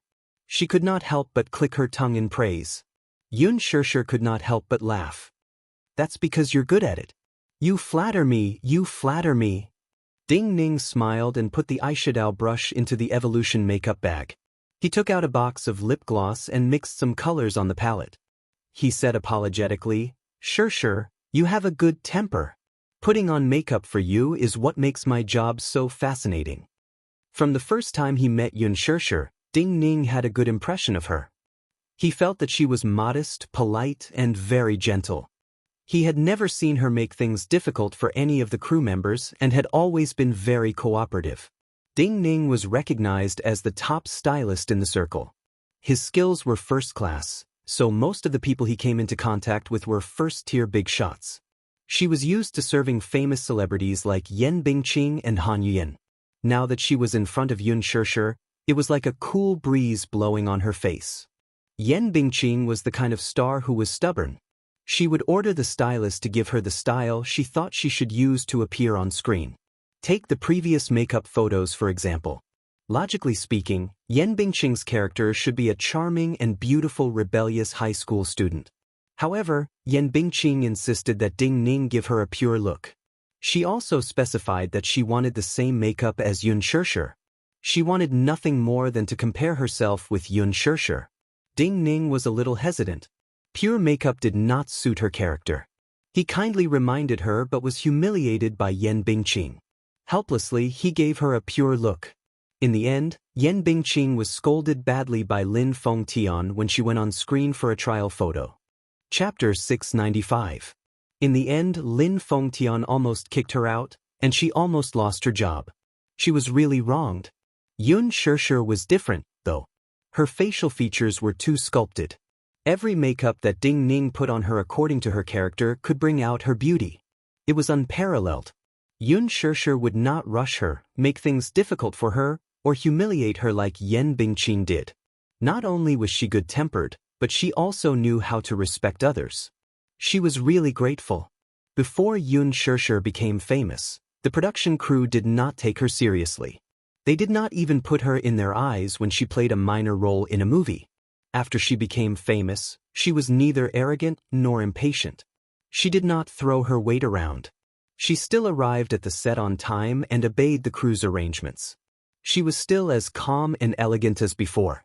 She did not take to heart the minor roles who had offended her in the past. If it were a celebrity like Yan Bingqing, she would definitely get back at them, but she did not. She was really a special person. Gradually, everyone liked her from the bottom of their hearts.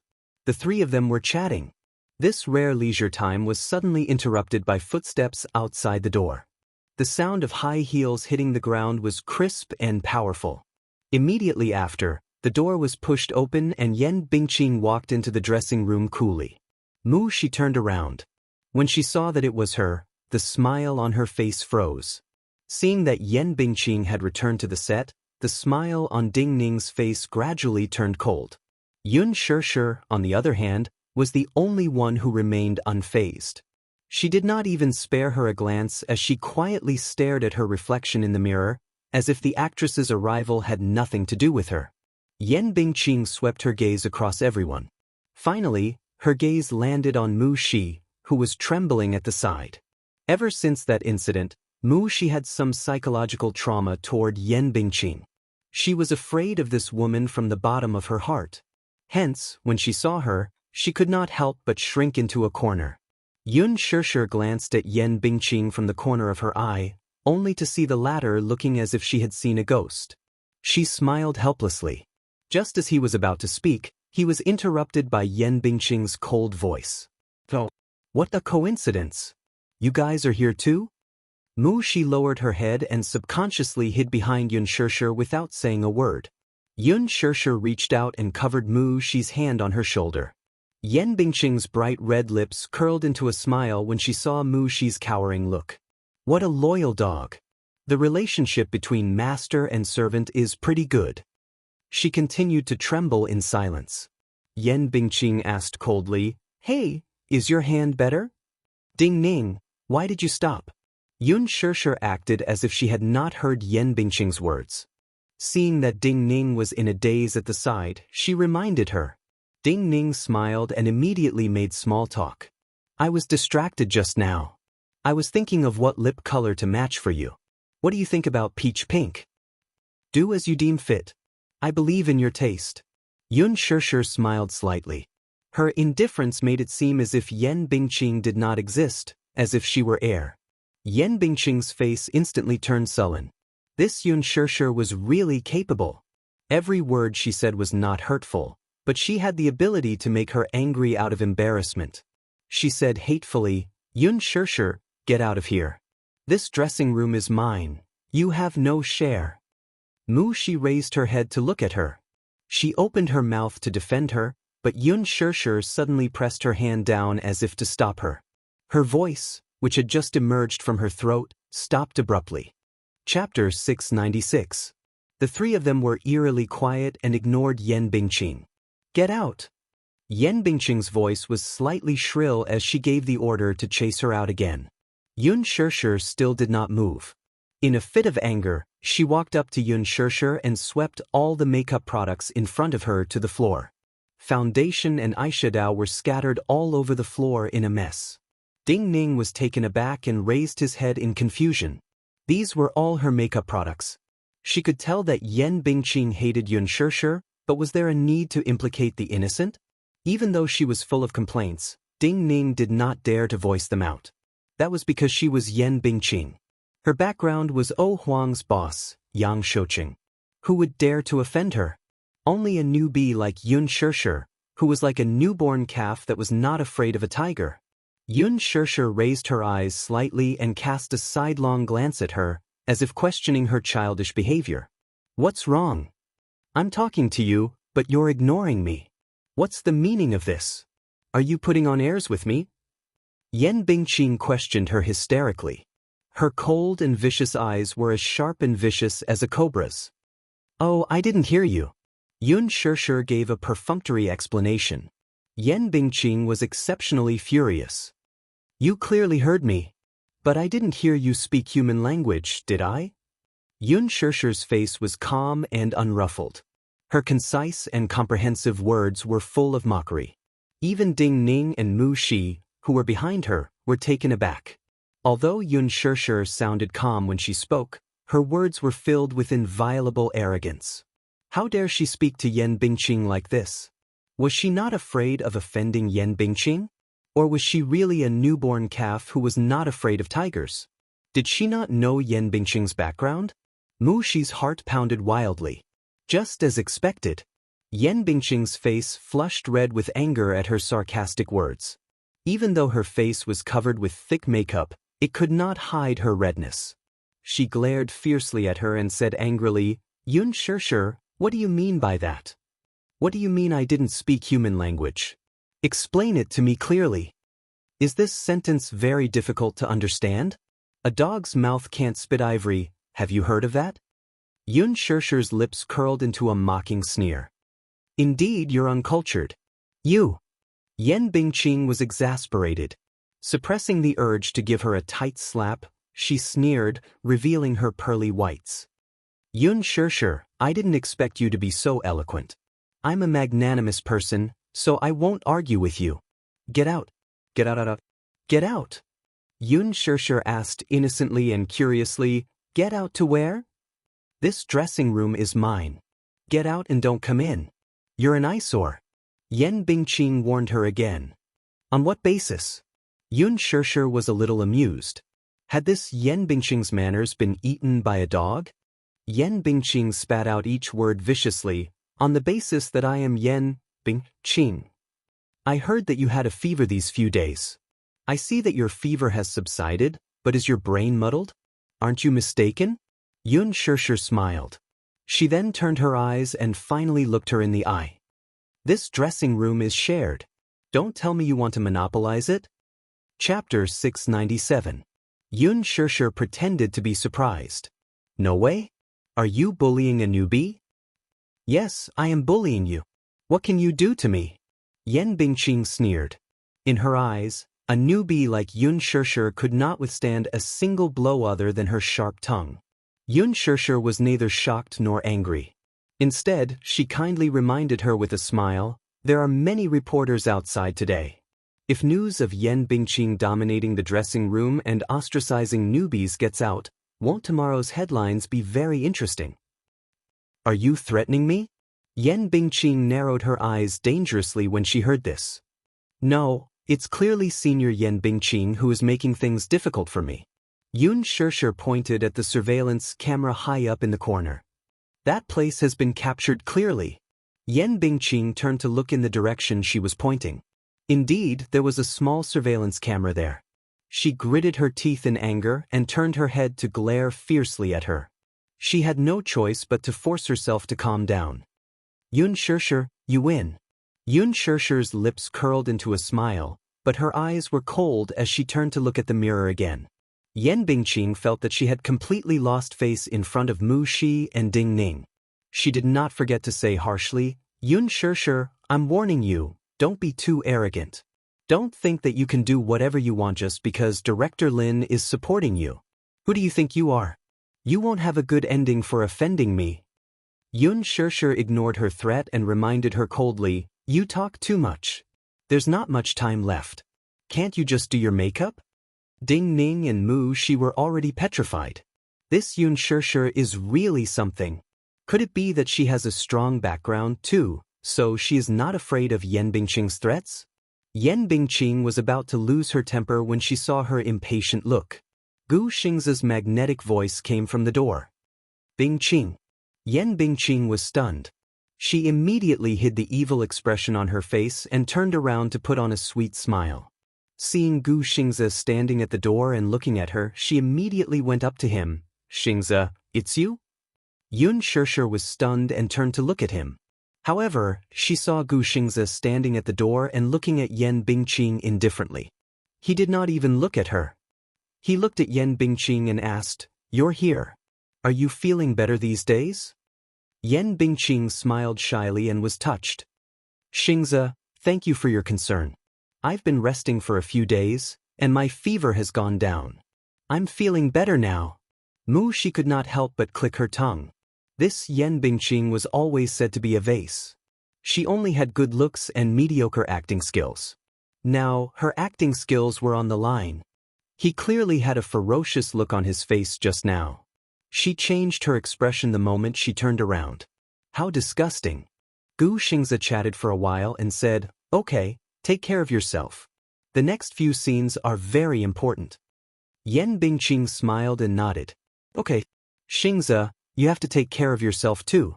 Is there still a lot of work recently? Gu Xingzi said, I'm going back to prepare my lines. I'll be filming later. But, good luck. Gu Xingzi left the dressing room. He passed by earlier and heard a quarrel inside.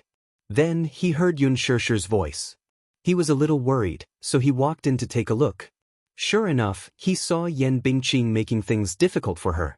He said a few words to ease the situation, but naturally, he could not let Yun Shirshir know that he was concerned about her. Yan Bingqing stood at the door and watched Gu Xingzi leave. Then, she turned around and sat in front of the mirror. Chapter 698. Ding Ning, who was in the middle of drawing Yun Shirshir's lips, paused when she heard her order. Ding Ning, I told you to come over and do my makeup. Did you hear me? Ding Ning. Yan Bingqing turned her head and bellowed. Ding Ning immediately tried to curry favor with her. Sister Bingqing, can you wait for a while? I'll do Shirshir's makeup right away and then. Shirshir? How affectionate. Yan Bingqing snorted.